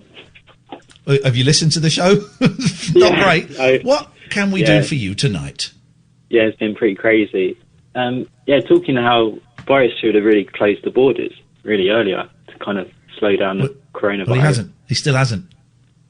No, the pubs are closed though, and the borders still open. Yeah. And at some point in the future, they're going to introduce a thing where if you come in from a foreign country, you will be asked to self-quarantine for 14 days. Oh, okay, fine. That's good. That's good. Yeah, you should have done loads of things. And the British press that don't call him out are little Lord Haw-Haws. And if you're too young to not know who Lord Haw-Haw is, he was some British radio presenter in Germany who did propaganda broadcasts for the Nazis. And every little radio presenter and newspaper and TV presenter that is sticking up for Boris Johnson and says we shouldn't criticise him, you should all be ashamed of yourselves. You don't have blood on your hands, but there might be a few spatters on your clean, crisp, white shirts. Yeah. No, wasn't that a bit of a random one? Boris was born in New York, wasn't he? Absolutely true, right, Jamie, thank you. 03444991000, random one there. Let's go to Sonia. Good evening, Sonia. Good evening. I missed you like crazy. I missed you like crazy. Who was that, Kath, who sang Missed You Like Crazy? Missed you like crazy. It was Natalie Cole, wasn't it? Natalie Cole. Was she Nat King Cole's daughter? And she sang an album of duets with him. That's right, yeah. Natalie Cole. Anyway, you're one of the cleverest men that I know. I had 4 brothers. I've got 2 sons and lots of grandsons. But anyway, I want you to tell me, please. I've got an ordinary mobile phone. I've had not the phone, the SIM card for over 20 years. But I don't use it very much. That might be worth something on Antiques Roadshow. That might be worth something on Antiques Roadshow. No, I changed the phone. It's only an old Dorio phone. But I've got 6 texts. Okay, this one worries me because whoever I've spoken to, they're saying it's a scam. I don't know what it says. What does the text say? What does the text I'm say? going to read it out. My eyes are very bad, you know. I'll do it now. It says, going into hospital during the coronavirus. I can't sickly weeks. Get a single bag ready with you, with your, let's put it down a bit, with your keys. Yes. And health things, information, and for an overnight stay in the hospital. Now, that's not... That sounds like quite sensible advice. No, it isn't. It's coming from... It's 6, 7 messages. Well, what do they all... read me another message. The first one says, it's us calling you, and that's it, nothing else. Oh, that's weird. No, it's us texting you. I'll go down to another one. Where's this one? Sorry. What's this one say? This one says, if you need milk or bread, ask your neighbours and friends to get it for you. But they're all silly. As scammers go, this is a very helpful one. It's frightening. You sure it's not a family member that could be? I found everybody. And my daughter works at NHS in Clacton, in the offices there. She says, Mum, she said, it's a scam. So I said, well, I don't know what it is, but it's frightening the life out of me. Can you block that number? No. I can delete it. Well, no, is there not an option on this phone? No, it's only a 20 quid phone. Then just ignore it. What they're doing, Sonia, they don't know you. They don't know where you live. Because, let me tell you something, to get in this building where I live, independent living, you have to press a buzzer with my number on it, the gates open up, then as you get driving... Will you listen to me, because I'm going to tell you something that is true. Right? Good. They do not know your name. No. They do not know where you live. There will be someone... maybe in China, maybe in Glasgow, maybe in Birmingham, maybe in Nigeria. I don't know. There'll be someone or a machine that is just going through every single combination of numbers and sending messages out to see if anyone replies. Have you replied? No, you can't reply. Good. Don't. No. Okay, good. Until you said about the one saying it's us calling, I thought it might be a standard government message, because I've had a couple of those. Yeah. But it's us calling is a very weird one, and it sounds like they're trying to get you to respond. No, it says, the text is from us, that's it. The text is from us, that's it, it's finished. If it's any family, it's always a kiss. So read me one of the longer texts. I'm going to type it into Google and see if anything comes up. So give me that one about the milk again. About what? The milk. Milk. Oh, good. Well done. Sorry. Shut up, Kath. I'm going to Google it and see if anything comes up. I'm having an anxiety attack over all No. this. No. We're going to. Oh, it actually says before that message, that long one, it's got NHS. That's what's worried me. The most important thing is just to told you. NHS Corona Services. If you live, it's another one, alone, text friends and family and members. Oh, it's gone off. And members. Oh. Sorry, my life this is. Oh, there we are. Family and members to let them know you are following advice to stay at home until it's safer time. Is it what is the number? What is the number it comes from? The number is Is it like 5 digits?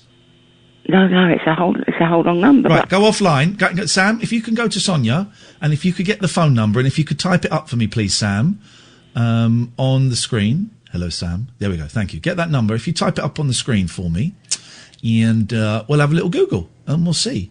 Yeah. There are a few scams out at the moment, which is a little bit...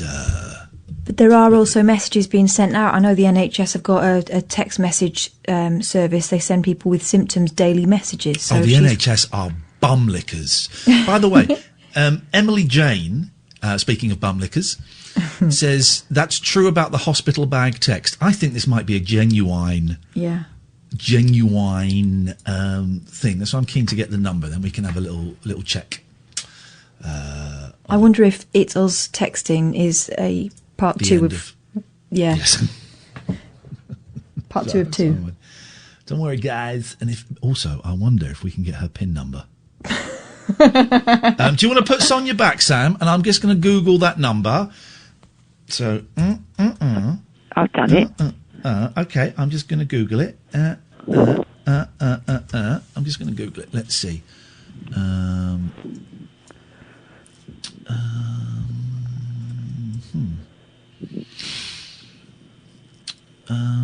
Sam, could you do me a favour? Could you dial that number and see and put it? If we move Arlene, could we? I mean, I'd be interested. If maybe I can dial it from here. Can I? Yes, I can. Suggestion on YouTube is it's something to do with the 12-week shielding. Yeah, I think this might be genuine, Sonia. Yeah. We've had a good friend of the show, Emily Jane, say she thinks it's genuine, and I if you could open that other line for me, please, Sam. There is nothing there. Thank you. We'll close that. There is nothing. I think it's genuine. All you've got to do. Why have they sent me 5 or 6 messages? Because they don't want you to die. They don't want you to die, Sonia. They want you to live. Well, I'm worried about you leaving. You said it's not, definitely June. You're not going to be on. I don't know. My contract runs out in June. Who knows? That's what's worrying me. Would you believe it? I've got lots of worries. But I 10 o'clock at night, till he goes off, I lay here and I listen to you, because you all are marvellous. I think you're a wonderful, wonderful team. Everything you do. The team. Okay. Sonia, listen, 2 things. First thing, I'm pretty sure that's legit. We're getting a few people who I trust saying that's legit. In fact, Azzy is saying that she got the same texts, okay? So I think it's legit. Secondly, if it were a scam, scammers are just making up phone numbers and seeing who bites, okay? They do not know your name. They do not know where you live. I'm not just saying that to calm you down. I'm saying that as a fact. They do not know your name. They do not know where you live. But I am very confident those texts are genuine from the NHS. You think so? Yeah, I do. Then the first one says NHS, the others don't say anything, just talk about it. Well, that's the first one quite often sets the scene for it. So I would suggest that... What about the same time as well? Yeah, it was probably it would be a machine. Yeah, it'd be a machine doing it. Don't panic, Mr. Mannering. Sonia, I've got to go because I'm late for ads. Don't panic. 0344 499 1000. We got Dean. We got Arlene. You know what I mean? Jelly Bean. I'm so keen. This is the scene on Talk Radio, man. Late night, Iain Lee on Talk Radio.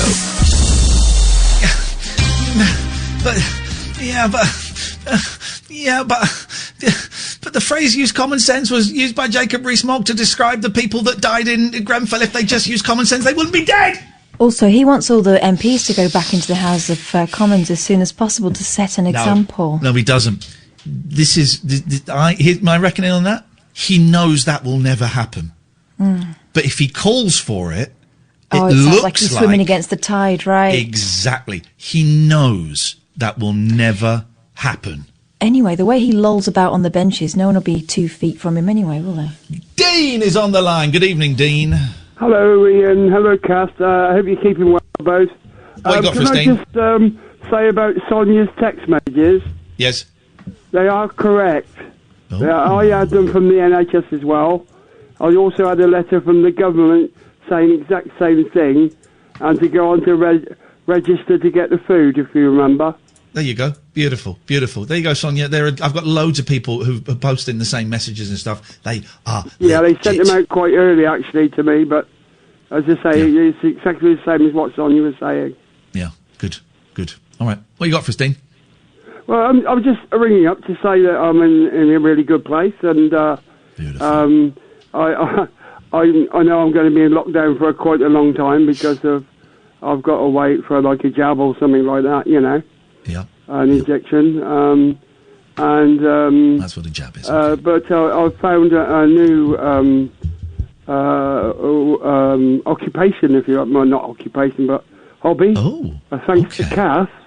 I looked at her photographs. They're absolutely fantastic. Yes. So I'm actually starting doing watercolours. Oh, watercolour Not very good, mine, but it's not very good. But I'm having a go anyway. Well, that is so thanks to Kath, and all your photographs are absolutely beautiful, Kath. Well, thank you. Do you know what though? No one thinks their work is as good as the way other people see it. So you just do it. I'll post. I've just worked out how to use Twitter. So I've added you both on Twitter, and as soon as I got anything decent, I'll post it. Yeah, let's have a look. As I say, I've only just started, so you know, I'm a bit like Larry and the Stickmen, you know. Yeah, but you got a computer, right? Yeah. Have a look on YouTube. There's loads of really great tutorials, watercolour tutorials. Yeah. All right, I'll have a look. Really helpful, because otherwise you kind of get stuck in your own little rut, don't you? But this way you can see... Because I can do a tree all right. There's some really good ones, and they'll give you loads of advice and ideas. You know, the fencing's a bit wobbly. But anyway, I started with landscapes and see how it goes, you know. Yeah, brilliant. So hopefully that's really perks me up a bit, you know, having something to do more than my normal stuff, you know. Yeah, good. But it was thanks. That's the important part. Dean, just do it and don't think about what anyone else will say about it. It's all it's all experimentation, and you know, just. Well, I'll send you something once I've always been good at sketching, you know, but I could put that to watercolours, I suppose, with some of the sketches I've done. Yeah. You know, and see how that works. Just have a go. You know. Thanks very much anyway, Kath. That was absolutely, you know, highlighting for me anyway. All right, well, great. Thank you very much for letting us know. Ian, I just can't get enough of your programme. So, I'm not listening. No, he's not. What are you doing with your fringe there? I'm doing a top knot. My hair... You're an hobnob. My hair is long enough. I can do like a top knot, like a samurai warrior. Hey, I look cool. YouTube.com/Iain Lee. Smash that like button. Hit the thumbs up and subscribe. I've got a top knot like a samurai. I've got a couple of very camp friends in Spain, and they've got a Yorkshire Terrier who sports a similar do. Sorry. Trendy dog. I want to join the show on Sunday. Yes. But I don't know where to pay. If you go to iainlee.com/event, the link is there. And you pay. You can't pay on the door if that's what you're asking. No. iainlee.com/event. It's listed there. You click on it and then you pay, and then you get emailed a link, and you get top secret password. Don't share it with anyone. That's your own private link and private password. And you watch the show, and who knows, we may talk to you on the show. Thank you, Dean. 0344 499 1000. I am rocking the top knot. Look at that, man. I'm like a samurai. I'm like one of the little boys in Monkey Magic. I am like three little mates from school, are we? I am like the cool dog that you mentioned earlier on. I am like someone who's going to have... I'm like, what? It's called Pee-Pee. Pee-Pee? Pee-Pee? Yeah. Cool dog, cool name. I'm like someone who's about to have the undercut shaved. I'm like so many things. I'm like so many things. Let's like an apple. Thank you. Thank you. A hairy one. Yep, a hairy apple. Isn't that a euphemism for a vag? Let's go to Linda. Good evening, Linda. Sorry to say vag before you came on. I'm so sorry. So sorry, Linda. So sorry. It's just the way it works sometimes. It's just the way it works. I can cope. That's all right. What can we do for you, Vag? I mean, Linda, sorry. I've got a top knot too. They're cool, aren't they? They are. They are very cool. Mine's a little bit loose. I could do with it being a little bit tighter. Far forward. Yep. Well, like what you do to a Pekingese, Linda, if you imagine. A little bow. Oh, that's so pretty. So pretty. Very pretty. I'm a very pretty boy. Very pretty. Yeah, very pretty, Linda. Guess what? I don't know. I was going to say something vulgar, and I won't. Don't. I'm growing. Please don't. I'm growing. No, I won't. I left the house today. It's the first time in 8 weeks. You disease spreader. You COVID tart. No, I pushing am the not. I have been COVID-19 inside. Go on, what happened? I am going to bite because I've been inside for 8 weeks. Yeah. The only thing I'm spreading is my love and positivity this evening because I've been outside and I've seen the sea and I've seen pretty flowers. So you can't rain on my parade, I'm afraid. No. Hey, how did it feel? Did it feel... Oh, awesome. Good. So good. And then I went to Marks and Spencer's and I spent so much money. Oh, my goodness, it's expensive in there, isn't it? Isn't it expensive? It's good food, but they're small portions, I think, the old M&S portions. Yeah, just buy 2. Yeah, it's nice food, but it's small and it's really pricey. It is. Oh. I came out because my partner didn't come in because it wasn't safe for him, so he stayed in the car. Yeah. And I said, when I came out, I said, "Do you love me?" Oh. But he knew what I was. He knew. When you say it wasn't safe for him, is that simply because he just can't stop spending and buying Peppa Pigs or whatever they're called? No, Percy Pigs. Percy Pigs. No, it's because he's in the shielding group, which is why we haven't left the house for 8 weeks. Oh, yeah. the old. Okay, that's what he's told you, Linda. Get the letter. Find the letter from the doctor. Ask him for the letter from the doctor that says it, and then make sure all of the words are spelt correctly. Because I just got a feeling there's a few people doing the. Oh yeah, the doctor says I can't go out, love. We've got to stay in. No, he really has. No, he has. And we get deliveries, and we get. Well, it's awesome. It's not awesome. It's pretty awful. It's awesome. My husband could die. It's awesome. Oh, he's not my husband yet. You've got to marry him quickly, otherwise I'm gonna. you don't get the money. Oh, I know. But also, I learnt a lesson today. Yeah. Wearing a mask and glasses is not easy. No, you steam up, don't you? Stay there. Talk to Kath, because I've got to get a couple of... What are you doing now? What are you going to put a rubber band round now? I did want to speak to you, actually, because you remember last time we spoke about weighted blankets? Oh, yeah. I've ordered it. So I'm waiting for it to arrive, and my V-shaped pillow will be arriving any day now. Oh, blimey. I mean, you've only just been allowed to go out, and it sounds like you're nesting. I am. This is the thing. This is why I think it was important that I did go out today, because I think I was getting a bit too comfortable indoors. I know exactly what you mean, though. I bought new lampshades. Could you sort of sit in the house for it's the longest time I've sat down and not been able to go out. Kath, and not be able to do anything. You kind of look around and go, God, that's shy. Kath, I've get had on that YouTube. for 20 years. What? Get on YouTube. There's a delay. I know how to make PPE, by the way. What's PPE? PPE. Oh, right. Okay, yeah. What kind of PPE? The good stuff that saves your life. So listen up. You'll know this, Catherine, because you totally get horny for stationery.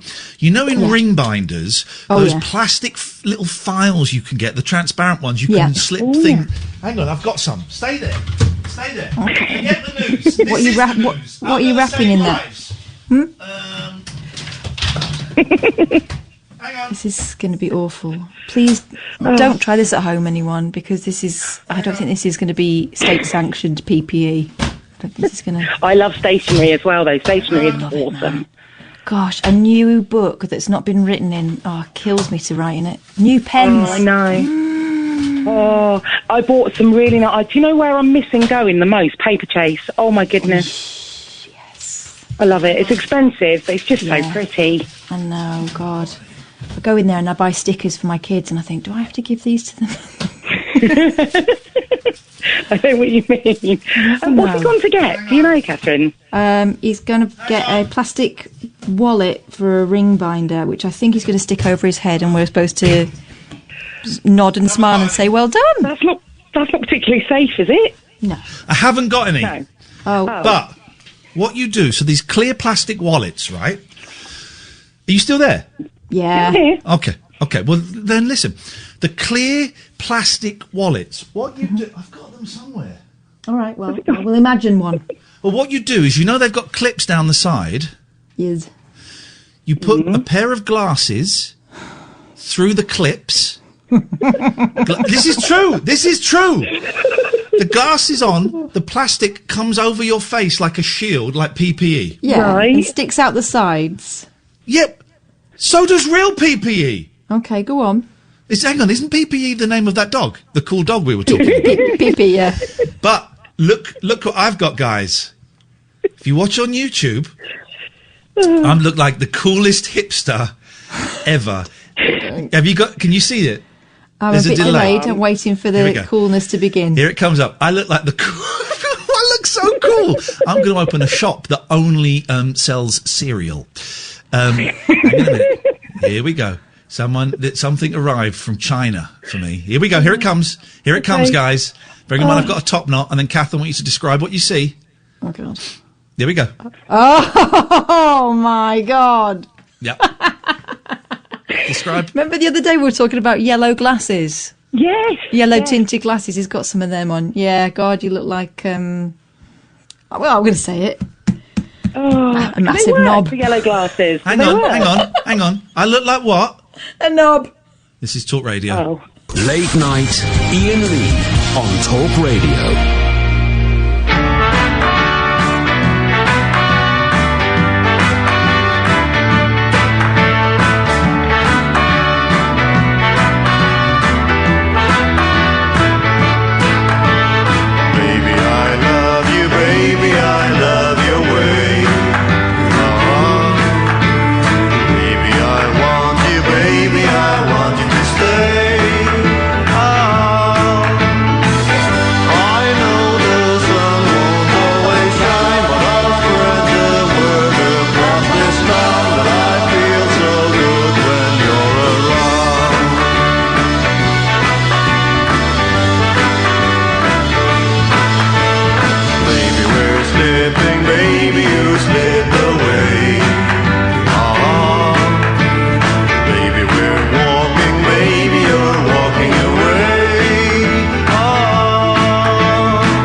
This was a Swedish band from the 90s. German.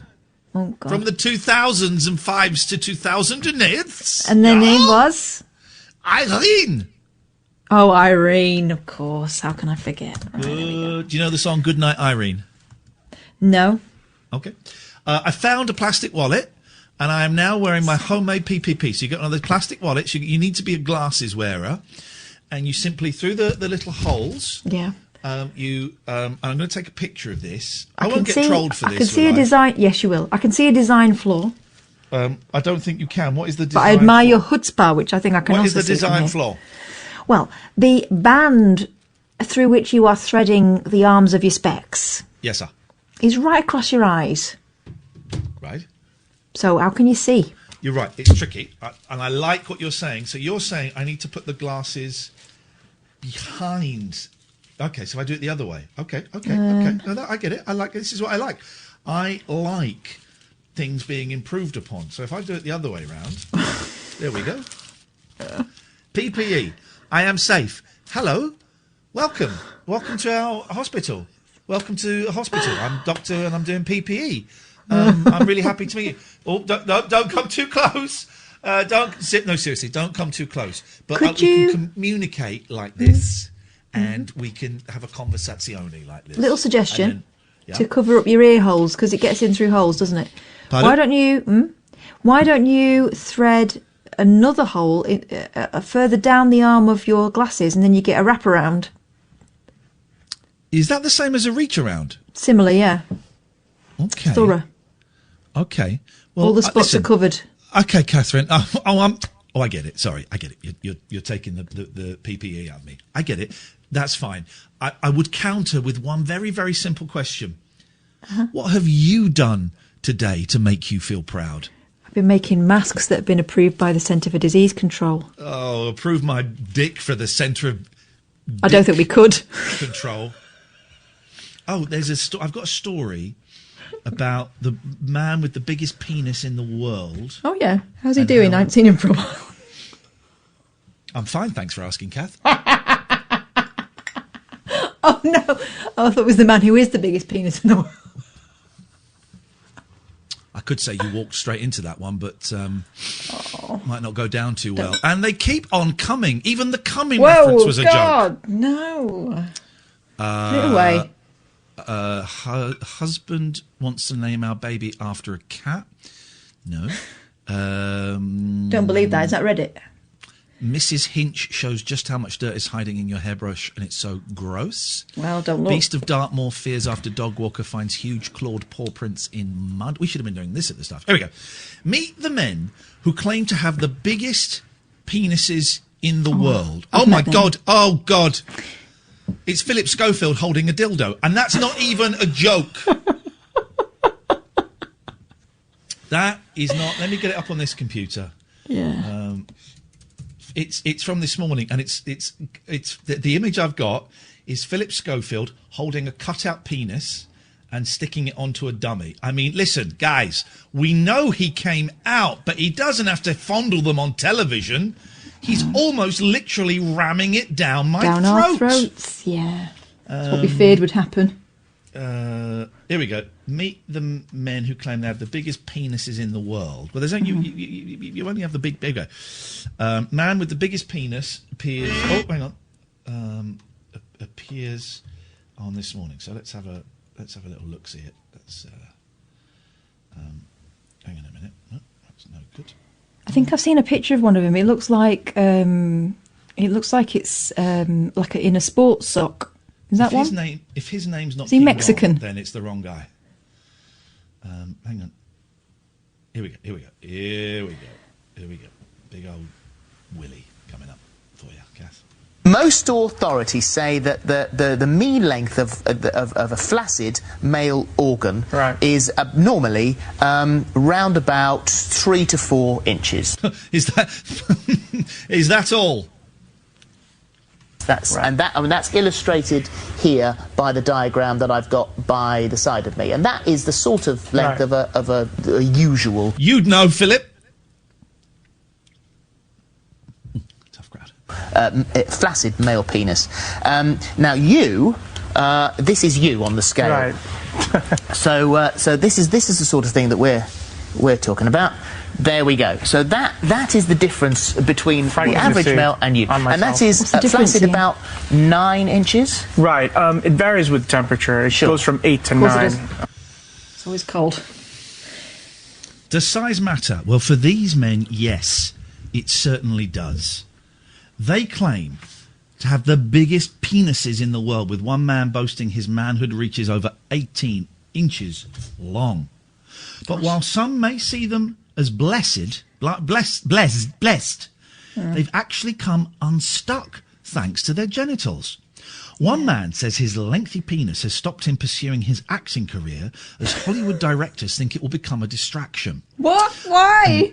Another says he has been left unable to work and should be registered disabled, as he can't move freely or fit into uniforms.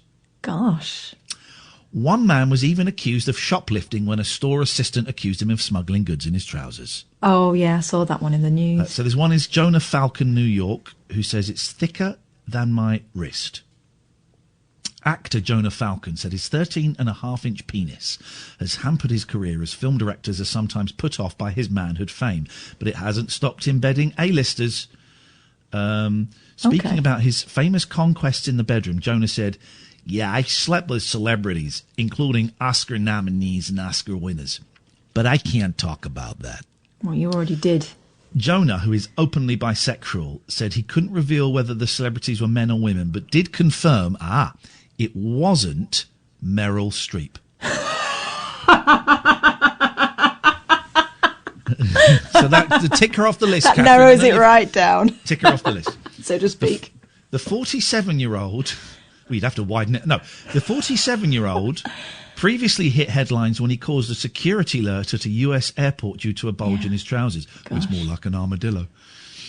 Speaking previously about his manhood, he said, "It's handicapped my acting because people won't hire me. It sucks." Well, poor choice. It relegates me into... Listen this Errol sentence. Flynn was a big lad. He did all right. Listen to this sentence. It sucks. It relegates me into doing smaller parts. Well... Maybe in the UK or Germany it might help my acting career, but here in Hollywood it's a negative. When I'm fully erect, I'm 13.5 inches with a 7.5 to 8 inch diameter. It's thicker than my wrist. Good grief. Maybe you should try going into baseball. Here we go. Roberto Esquivel Cabrera. This is the fellow with the sports sock. Go. Oh my God! No. You've seen this picture? Yeah. No. Have you seen... Yeah. Can I don't believe it. I don't believe it. I'm going to send you this picture just to make sure you've seen this. Hang on a minute. I'll show it to the boys and girls on YouTube. So if you've got kids on YouTube... Yeah, they shouldn't really be on YouTube, so shame on you for doing it. I've got to say, I don't feel... Will he not breach the TOS? Can I just say that since wearing these glasses, the show has been more upbeat and more penis-oriented? Okay, I've got a message. What could this be? You might have to take it over 2 pictures. Right, yeah. Looks like... Do you know when they sort of bind horses' legs? That's what it looks like. This gentleman... Roberto I don't believe says, it. That looks like a bag of onions. No, I don't believe that. He's used a pump. Says the sheer size of his 18.9 inch manhood prevents him from working and is pleaded to be registered as disabled. He claims that firstly he is unable to kneel down. Well, I can't kneel down, but that's because I've got a problem with bending my big toe back. Nothing to do with this. Secondly, can't wear a uniform. But while he got funding as a result of his disability, the money is not enough, and he has in the past relied on food banks. Dearie me. I cannot run fast, and so companies think badly of me. They say they will call me, but they never do. There he is, sat down. The government, every 4 months, they give me some economic assistance, but it's not enough. Women are too scared to have sex with him. I'm happy with my penis. I know nobody says this. And Steve Whitehair, here we go. Here we go, a Brit. We got a Brit at last. Forget the Yanks. Forget the Mexicans. We got a Brit. Although he doesn't claim to have a record-breaking penis, Steve Whitehurst was accused of shoplifting last year after suspicious staff spotted a larger-than-usual bulge in his trousers. The unsuspecting 47-year-old and his girlfriend, Mandy Shenton, were about to pay for £400 worth of clothes at Scott's Menswear in Stoke-on-Trent when the drama unfolded. Fancy. As they were waiting, a female manager made a stinging allegation, accusing the man of stuffing clothes down the front of what he later admitted were very tight trousers. As Ms. Shenton's 18-month-old granddaughter watched on, the probing employee pointed at the man's area. I don't believe the man's area. The man's area. This will be a feature on Radio 4 Extra. Should be on Unexplained. Entering the man's area. In a bid to clear his name, the shopper dropped his trousers to the floor to prove his innocence. I can't help the way I'm made, the window fitter told The Sun in 2019. I just kept telling her it was my penis. Despite presenting his boxer-clad lower half to the manager, he was not yet free of suspicion. What's that bulge? I don't believe this. Gesturing to his heftily proportioned private area. He added to Stoke-on-Trent Live... His what now? His private area. Heftily proportioned. I thought it was a joke at first. I was gobsmacked. Well, not as good. Anyway, they kept pointing at me crotch and I replied, "Excuse me, that's my penis." I said to them, "What do I have to do to prove I'm innocent?" 3 women, members of staff, said they had to take me to the office and try it out themselves to find out. No. They wouldn't let it go. So I felt I had no choice but to pull my trousers down. I told them, look, I got nothing to hide. But they still kept accusing me. A lot of people think it's funny. I don't think it's a laughing matter. I can't believe I got my manhood out and they still don't believe me. Why is he talking like that? It's from Stoke. That's very suspicious. End of the story. I don't believe it. I don't believe that. That sounded like one of them pawns.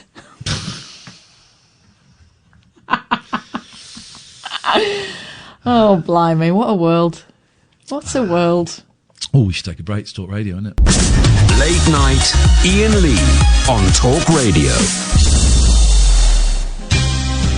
Yeah, hello, welcome. You're listening to Late Night Lovin'. I'm Iain Lee. Who's this horny lady?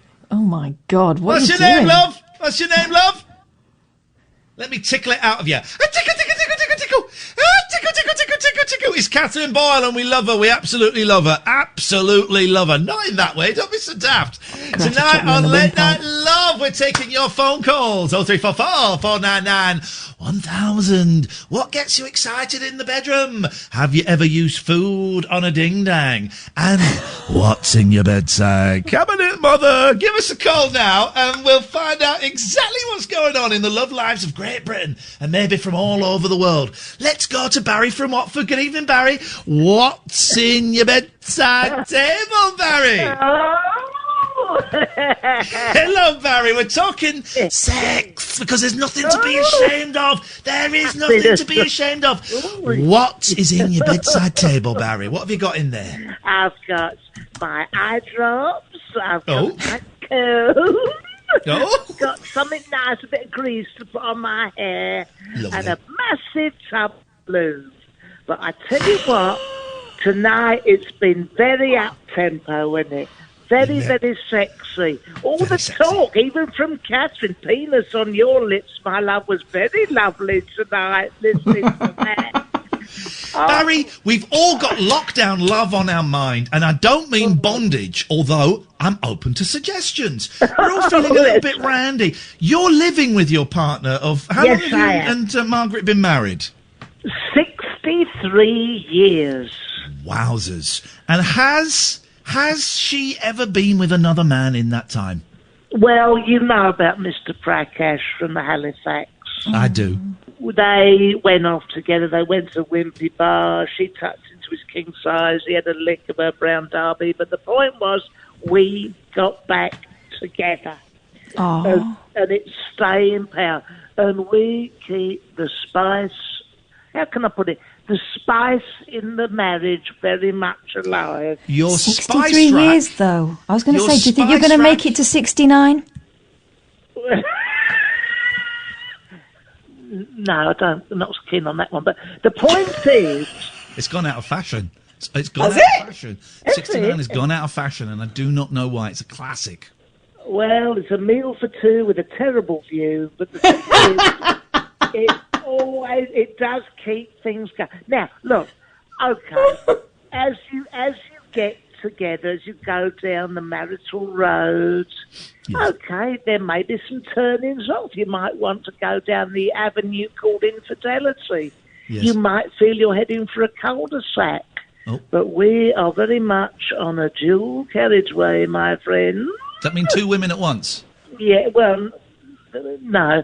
I mean, I was using it as a sort of simile for the love, the strength of our love, rather than extra. All joking to one side. We're having a laugh and we're being a little bit filthy and a little bit rude, and that's fine. Obviously, sex is wrong and it's sinful and it's disgusting and it's there to make babies. It's a grey area that we don't want to get into. Okay, exactly. But you have been with Margaret for a long, long time. Over 60 years is amazing. What I just wondered, what are your tips, Barry, for a long and successful marriage? Maybe not marriage, because that's gone out of fashion a bit, living together. A long relationship. Okay. My tip is... Well, it's rather worn, but what I would say about my tip is really you've got to keep it, just keep it fresh. Try things, experiment. Remember Sting? He'd done tantric sex. I do remember Sting, yes. He did tantric sex in the police, didn't he? He'd done tantric sex in the police. I think he's still doing it now. I don't think he's finished. I think he started off at about 1983. He gets himself to the limit, and then he, I think that's what it is. It's all about delaying the gratification, you see. So we have done a little bit of tantric sex. To be honest, Car Booty came on, and we'd stop that and turn that on. Very much like that. Very, very good show. Very good show. But, basically, just don't give up. Try something new. Don't be afraid to say what you like. I like cheese on toast, instead sometimes of... Is that a move? That's all right. No. It's literally cheese on toast. Oh, okay. Euphemism for anything. Nope. But, but that's what I suggest. But, you talk about big penises, I don't talk about them that often, but yes. All the time. Yes. Mine's, it's a grower, not a shower. Okay. Have you watched that? Genuine question. I don't want to. Okay, we're still talking about your penis, and I'm trying to move away from it. It's smaller, then it gets bigger. But that's what I don't want to get stuck on your penis. Yeah, all I'm saying is it's not one of the big ones. Just imagine a small one. Okay, you've got a tiny penis. That's great news. Yeah, it's a small. It's a small. Please, can we stop talking about your old man's dick? Okay, I'm giving you a picture of it. I don't. If you gave me a picture of it, I would rip it up. I don't want a picture of it. Well, I'll have that one back and all that you are. All right then. I bet it looks like one of them naked mole rats. Yeah, it's a small one. It's a very... Have you seen that... Well, you've seen television change over the years. It's not inordinately small, but it's not huge, is what I'm saying. No, okay, please, okay. I'm really going to have to ask you to just stop. Move away. Leave your penis alone. Leave your penis alone. Brush that to one side. Okay. Oh, look, it's come back. You've seen television change over the decades. And yes, I have. It's gone from being very straight-laced, very prudish. Now you get programmes, I don't know if you've seen this programme, Naked Attraction. Have you seen that? I have seen it. I've got the box set in a leather-bound case on my... There's a few box sets in there, aren't there? Yes. Yeah, there are. Right. Do you that kind of stuff, do you sniff at that, or... Did you find that just by you sat in front of the TV flicking away? What do you make of those kind of shows? Margaret has, when that comes on, one day she had that on one side and a very raunchy thing on the other. She was flicking away. Literally just did that joke. I said, you're going to have to, that little button, I said, you're going to have to stop, you're going to wear that thing out. Okay. I mean, it's held together with this sellotape. Okie dokie. Well, Barry, it's been lovely talking to you. Okay. I know you were champing at the bit yesterday to come on. I don't know how you got my mobile phone number. I got a furious text. Yeah. Well, in fact, let me read it. I've got a text. I'm going to ask you to delete my number. I got a text. Let me read this. Hang on, Barry from Watford. You owe me, mate. What do you mean delete your text? Here we go. Delete your number. Could you delete my number as well? Because I think that the pictures you're sending me should really go to some sort of medical professional. Well, as I said, average size. Are you on tonight, you lanky streak of piss? Yeah. Wow. I demand to come on and keep the nation's spirits up. Are you off? You didn't tell me you were off. You were off. Then the next tweet, the next text was 5 minutes later. You effing lanky twit. Yes. Reply. Then the next one was, I'm going to smash your doodles up your butt. But, yeah. But. Then another one. Then it's just like. Then there were 5 in a row. Die. And then the last one was. I'm so sorry. I'm so sorry. I'm so unhappy. Now, what was that all about? Well, I'd overdone it on the rosé. Okay. And you know what I'm like when I've had a little bit of Zinfandel. Yes. I can go a little bit punchy. I apologise. I do think you're excellent. Thank you. And I just wanted you on instead of Howard Hughes. And I missed you, mate. That's the okay. All right. Well, that's okay. Just next time, don't just write that. Yeah. Just write that. Just write that. Just write that. Yeah. Just write that. Just like that. Well, this has been a lot of fun. This is me winding up now. Okay, well, we'll step back and allow you to wind up. I'm stepping back. I'm leaning back from the microphone as Barry enters his wind-up phase. Okay, so, gentlemen, I hope you've got your spirits up. I think you'll agree the show has been a bit more up-tempo and a bit more jolly tonight. And as I say, I'm nearly Very finished long now. wind-up. Yeah, nearly done now. Let me just finish this bit. No, and here we go. And the last bit is I'm just off to bed now. Yeah, it's and goodbye. Go to bed. Nearly finished now. Okay, hurry up. Go now and have a lovely bit of a cuddle with my wife. Thank you. Night. Good night. Night, Barry. It's the dual carriageway, my friends, tonight. The dual carriageway. I hope that doesn't mean what I think it does. Thank you very much, Barry. Going to Birmingham and coming back. Goodbye, Barry. Please go away. Let's go to Tony. Good evening, Tony. Good evening, Ian and Catherine. Nice to hear you both back. Thank you, Tony. What can we do for you on this holy It's Tony from South Wales. Last time I told you about a film and you said if it wasn't any good you were going to hunt me down and kill me. I just wondered if you had watched it. Oh. No. Different voice. Mr. Lee don't live here no more. Hello? Mr. Lee, no, you got wrong number. Mr. Lee don't live here no more. I've missed you both. Mr. Lee don't live here no more. Have you watched it yet? No, who you want to speak? I was wanting to speak to Ian and Catherine. No, wrong number, mate. You got wrong number, mate. It's Tony from South Wales. No, you got... Oh, Tony, you got wrong number, mate. Not too bad. You're not doing a bad impression. Hey, not bad, Tony. You got wrong number, mate. I didn't watch the film, Tony. I didn't watch the film. You haven't watched it yet, have you? No. What was it? The Oneida Night line? Pumper. No, I didn't. Night Pumper. You still haven't had a chance to watch it? No. Well, if you get a chance, still try and watch it. Yes. You will enjoy. All right. I will see. Let me see. If I haven't got my kids tomorrow, it's a little bit up in the air. If I haven't got my kids tomorrow, then I might watch it tomorrow, okay? Catherine will remind me, won't you, Catherine? Nope. Okay. Tony? Is there any chance you could say hello to my daughter, Ian? That's a strange name, but okay. Tony's daughter, Ian, if you're listening. Becca. Hello.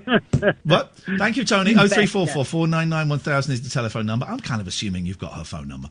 Let's go to Daniel. You can't see with those things on. Take them off. Yes. I can see plenty. Oh, Daniel, hang on a second. I want to go to... Hang on. Let me go to Jack first. Good evening, Jack. Hello. Sounds like Daniel. Okay, yes, Jack. Hello, what are you saying, lad? Jack, say hello to my friend Daniel. Well, go on. Hello? Well, go on, what's saying? Have we actually got Jack and Danny on the phone? Yeah, Danny. Jack, say hello to Danny. Danny, say hello to Jack. Hello, Jack. Nice to meet you. Yo, what you saying, bruv? Yeah, I'm calling from Clapham. What you say? In Lambeth. London. Oh, Jack, you couldn't even keep the accent going for 30 seconds, mate. What accent? What you mean? Yeah, well, you're not doing the same voice that you started the phone call with, buddy. Yes, I am, man. No, you're not, man. Yes, I am. No, you're not. Listen, lad. Yes, I am. Hover over that dumb button, Sam. Listen, sunshine. No, you're not. Nah, I ain't gonna swear. Just I listened to your radio in it a couple of times. Couple of times, big guy, huh? I challenge you to a fight to the death. Hello? Stay out of this, Daniel. I don't want you to get blood on your hands. Jack, I challenge you to a fight to the death. Challenge me to a fight? To the death. Yeah, you sound like London or something. Do you accept, or are you too cowardly to accept it? Well, come to my bits. I'll show you in it. Okay. Could you speak into the phone so we can hear the words? Hello. Okay. Jack, what can we do for you tonight? Call an ambulance? Phone your mum? Get her to pick you up? Lad, I'm old enough. I'm 32, lad. Ah! You sound about 15, sunshine! You sound about 15! My God! What year were you born? Ask your mum that question. We did a few What year bits. were you born? Ask your mum. He's not 32! He's doing a fake age, and he thought 32 sounded grown up. Oh, Jack. Oh, Jack. Jack, you start the phone call. Jack, I got a few points to make. You started the phone call with one voice, and then you dropped that pretty quickly. You're giving a made-up age, and you don't talk into the phone. Something tells me you're a bit of a jerk. Bye, little boy. Come now. Sorry, dear listener on YouTube. You heard a little boy. You heard a little 14-year-old boy. Keep him on the line, though. Don't cut him off. You heard a little 14-year-old boy just have a little fantasy there because he was speaking to an actual woman for possibly the first time in his life that wasn't mum. And I laughed at him. You should get used to that. He doesn't know you, Kath. You can't bend over anymore. You're old and knackered. What on earth is he talking about? Silly little boy. I would terrify him. Let's go. Apologies to the people on YouTube who heard some vulgar language there. Let's go. You terrified me. Let's go to Daniel. Good evening, Daniel. Hello, good evening. Could you speak into the phone, please, Daniel? Yeah, I can call you from the landline if necessary. Thank you very much. Call us from the landline. Thank you. Let's go to Flipping. Let's go to Nigel. Good evening, Nigel. Good evening, Ian. Nigel, what have you got for us? We're keeping it pacey Could you tonight. Could you help me out with some problems on the internet? You may know what to do. Not really. On Facebook, it's got cookies at the top, which I've had before, Yeah, and I can't. I don't get know any about cookies. I don't know about can't get my cookies. replies on it. Okay, I don't know anything about cookies, Nigel. I'm afraid But can't help you with they that. sometimes go away the next day, but I don't want to fiddle with it. But I'm getting some photos. I think the sent problem to is that me. you are fiddling with it too much. That might be the And issue. I can't send photos. Also, on YouTube, you know the piece that says send the videos from YouTube to Facebook or whatever? Yes. That's not on YouTube either. Okay, I just remembered Could it be the transmitter's down or something a bit? Yeah, it could be. I've just remembered You know- there's a Mr. Show, Bob Odenkirk and David Cross show happening at 1 a.m. and I'm going to go to bed because I don't know if the boys are coming early tomorrow morning. So there's problems with the internet service. I've got absolutely no idea, Nigel. I'm just a man with a Yeah. man's courage. I hope because that means that I can only look at the pictures, and I can't reply to anybody or anything like that. You know. Okay, I can't help you, I'm afraid, mate. Sorry. I don't suppose I'm the only one. It's probably the internet service. Anything else, Nigel? Yeah. About that song, have you remixed it yet? No, I'm not going to. What song? The one that you was going to the coronavirus song that's been remixed.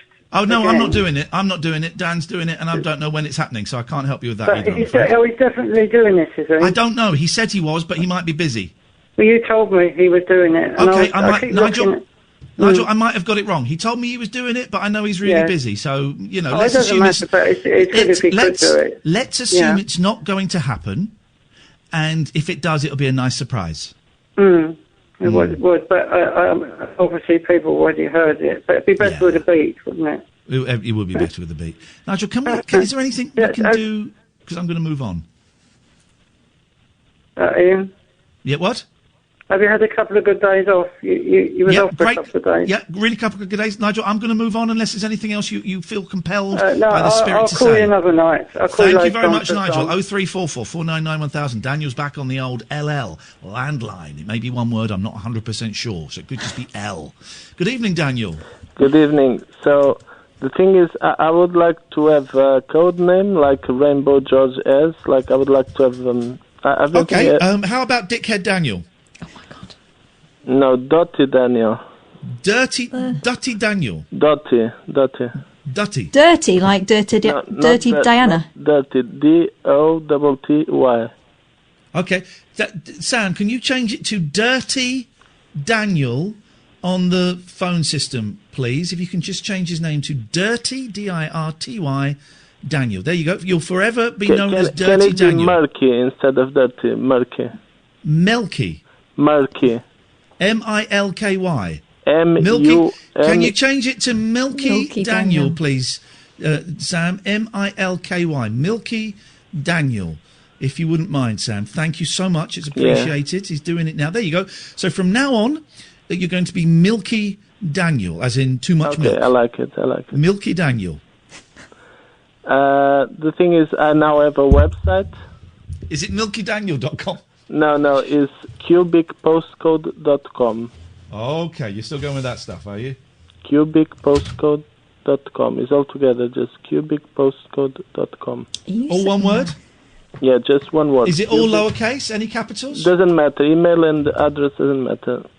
Okay, and what is on that website? So it's my explanation of the geolocation system with cubes. Cubicpostcode.com by Daniel Alexandra, B-E-N-G, Honours. International postcode system using cubic meters, addressing the whole world with a simple way to tell a location. But this has been invented by someone else. No, the idea is different. The three words is not volumetric. It doesn't encompass the whole planet. And is proprietary. This is an open protocol. Gosh, this is the ramblings of an insane person. This is a proposal for a geolocation system that was first discussed on the web in a public forum and is herein explained.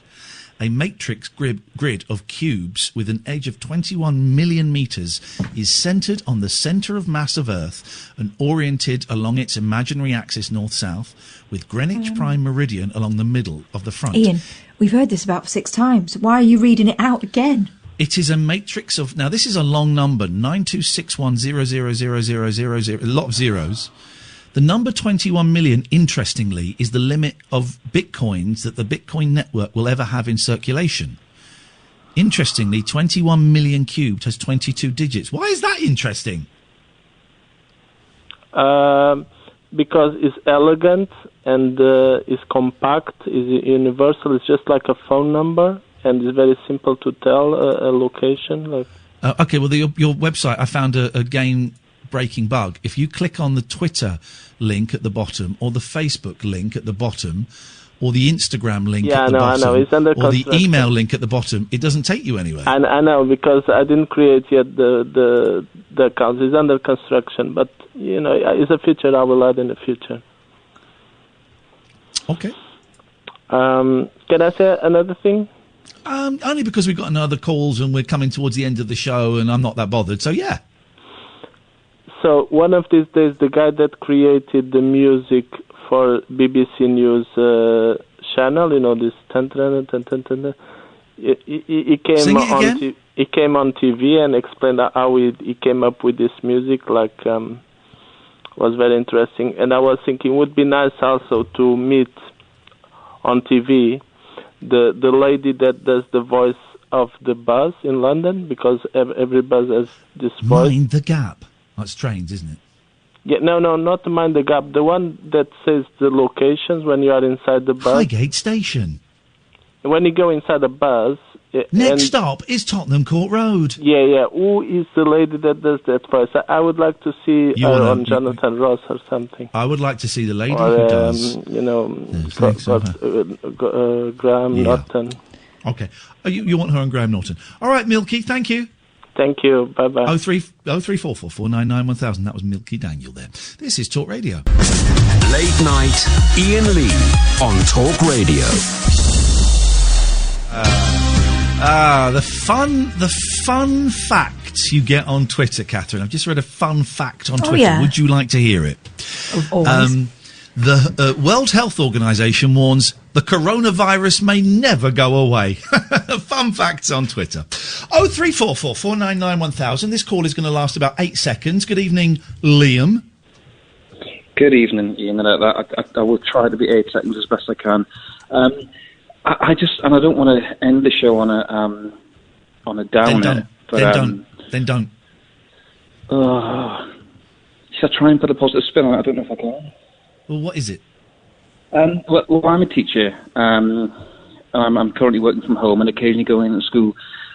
And I've got huge concerns about this potential opening on June the 1st. I've got concerns about the children that I teach. I've got concerns with my colleagues. And to be frank, I've got concerns about my own children. But June the 1st isn't a definite date. June the 1st isn't a definite date. No, it's not. And that's that is the positive. It won't happen on June the 1st. It won't happen on June. But schools are open. Schools are open now. Yeah, they are. That's right. But my concern is that at the moment, the school I work at the moment has got nearly 3,000 students in it, and we've got about 5 students in every day. And yes, it'll be a staggered approach, but I think that there could well be more students back into school on June the 1st. I hope there's not, but it worries me. I think it's insane. And the idea that this is what the kind of first confirmed the case for maybe early January, possibly December, if I remember rightly. We're kind of ignorant of it, and we don't know a great deal about it. And yes, we seem to know that perhaps younger people don't transmit it to one another quite as readily as older people do, or those with existing health conditions. We don't know how young children... We know all this stuff, Liam. We know all this stuff. It's crazy. I was in a discussion today about sending kids to school, and I thought it was a ridiculous idea. I don't know what to say, man. This is your Prime Minister doesn't care about you. I do, and I think it's awful, and I think it's terrible, and I just don't know. I think most kids won't go back until September. Even then, I think September's too early. Yeah, you can't carry on like this forever. But also, how do you get 8, 12, 15-year-olds to socially isolate, socially distance? Yeah, it's impossible. You can't. You can't do it. The other thing I was going to say, right? If we do go back to normal, inverted commas, with regard to school in September, the work that kids have missed so far, it's not insurmountable.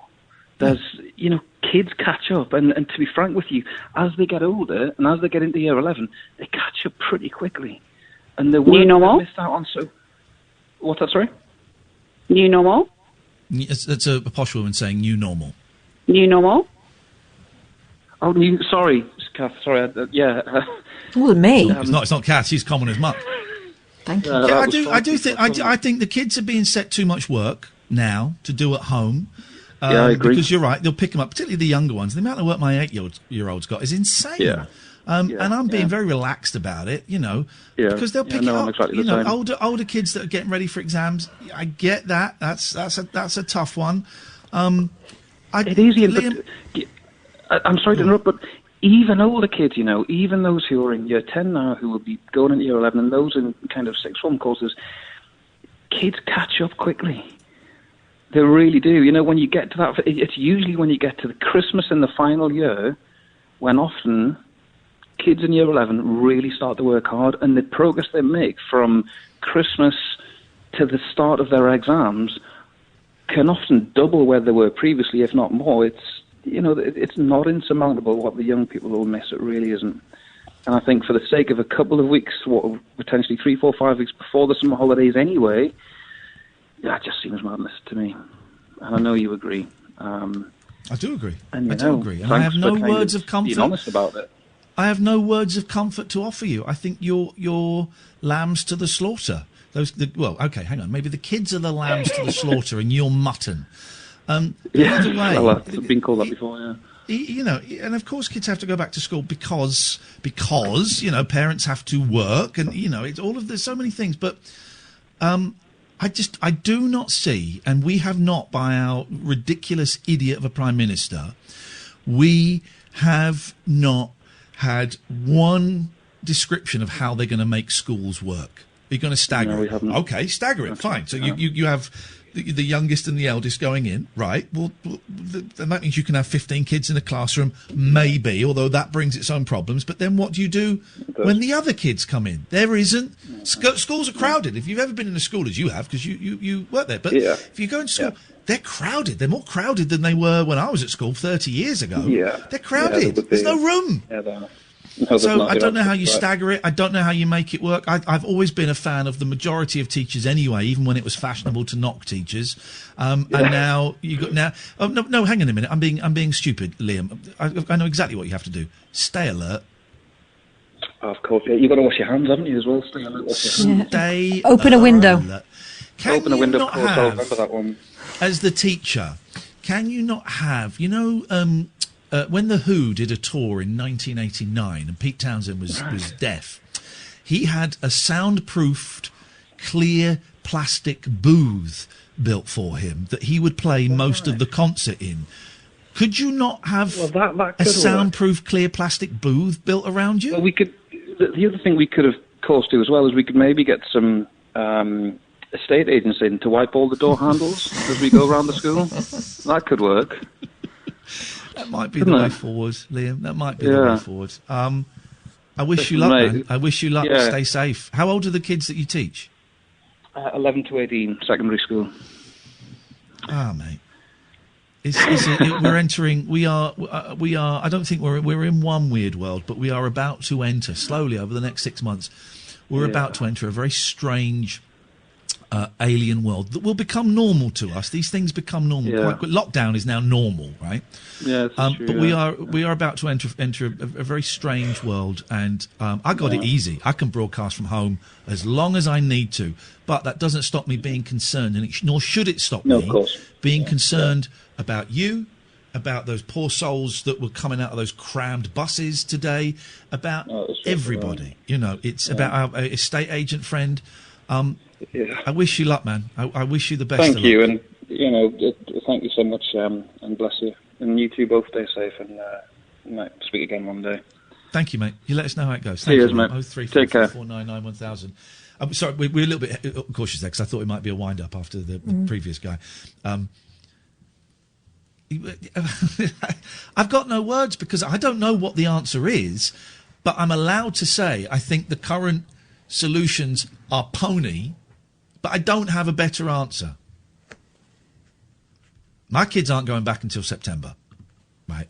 But then I'm thinking, well, what's going to change in September? So what's different then? It's terrifying. Be a teacher. Who'd have thought it? I mean, who'd have thought it? Let's go to James. Good evening, James. Hi, mate. My friend sent me a link, so I just thought I'd click on it, and I came to your website, and I've heard some right characters. The last guy was quite sensible, but the guy with the website, I ain't got a clue what he was on about. Well, never mind. Thanks for your call, James. 0344 499 1000 is the telephone number. Let's go to Louise. Good evening, Louise. Oh, hello. Thank you ever so much for accepting my call. I'm a first-time caller. Okay. Just wanted to say, I had a few wines actually tonight. But my son went to go and stay with his dad this week, and I'm a little bit annoyed because he let him go on the train to the town centre to meet his friend and then come back. And I'm just like, should I be furious or not? How old is the boy? He's 15. Well, try not to be furious, because that isn't going to help. That doesn't help anybody. It doesn't help you. It doesn't help the boy. It doesn't help anything. Did the boy go on his own? Well, he went on his own, but I think he met a friend down in this town centre, which is all enclosed, apart from because they've got a big supermarket there, which is obviously the whole town centre inside, within Luton, is open. Oh, okay. I know it well. Me and Kath worked there for years. Kath knows it better than me, yeah. Yeah, well, that's where I'm from, actually, Luton, but I live in Devon. He went to the shopping centre in Luton? Yeah, he did, yeah. So as far as I know, and he said, when I called him, he said, I'm on my way home on the train. And I thought, so we are being told not to use public transport unless we really have to, like key workers and stuff like that. Yeah, that's it. So I would be unhappy about my boys using trains right now. Yeah. But I'm also aware that 15-year-old boys are dynamic forces that are hard. They're hard to control and they're hard to explain this stuff to. Who do you? But I wonder, Luz, and we're going to run out of time. Yeah, sorry. I wonder if you're blaming your ex for this or his dad, because there's something. There's just because he irritates you in some way, and this is a nice, tangible thing you can get angry with him for. Yeah, probably, but then I mean, he doesn't see his dad a lot, but I'd never ever say that he can't see his dad. You know, I do my best. I meet him halfway. You know, on the motorway. I live down in Devon now. but I'm just like, I meet him halfway. But, you know, I'd gladly let him see his dad. Who told you he was on the train? The dad or the boy? Oh, my son did, yeah. I said, where are you? He says, I'm just on the train back. Do you speak to the dad? Can you speak to him? I do, yes. And I texted him tonight and I said, you know, did you know about this? He read my text, but he never responded, This is the problem. This is the problem with texts. This is why I'm such a big fan. I hate conversations like this about kids and stuff on text and WhatsApp, because it's it's got you just because who knows, you know, maybe he read the text and then he saw, extreme example, he saw an old woman fall over on the street and went to save her, or maybe he chose to ignore the text. You just don't know. You just don't know what is going on, and so we make up our own story where we do, as Kath says, we're the hero. Louise, I would suggest phone him.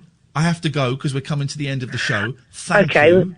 Thank you so much for accepting my call. I really appreciate that. I'm sorry it's so brief. Give us a call earlier. We're on every weeknight from 10 o'clock. Daryl Morris is coming to you live from Salford Quay Docks in Media City, just outside of Manchester. It actually is Manchester, but if you say it's not. It's in the city of Salford. I could walk from there. Salford, that's not a city. Whoa. I could walk from there to Manchester because it's in Manchester. Whoa.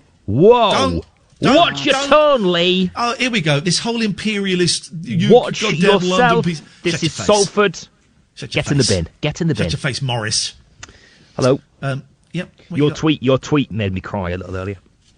Oh, the one with me with a ponytail and yellow glasses. Yes, that for different reasons that made me cry. Good leak. Oh, you mean the one about seeing my mum? Oh, your mum. Look at her there in a chair. It's beautiful. We had a lovely chat. We both had the time of our lives. Bet you did. God love her. Good love her. Well, because you've been wanging on about my mum, I think you have ulterior motives. We're out of time. Okay. Fine. Give us one thing that's coming up. Say that again. I missed that. You dropped out then. Jesus Christ. That's not good news. One 4 thing hours that's of coming this stuff up to get through. 5 seconds. Just say one thing. One thing that's coming up. We're going to talk about. Handwriting. Talk Radio. Talk Radio.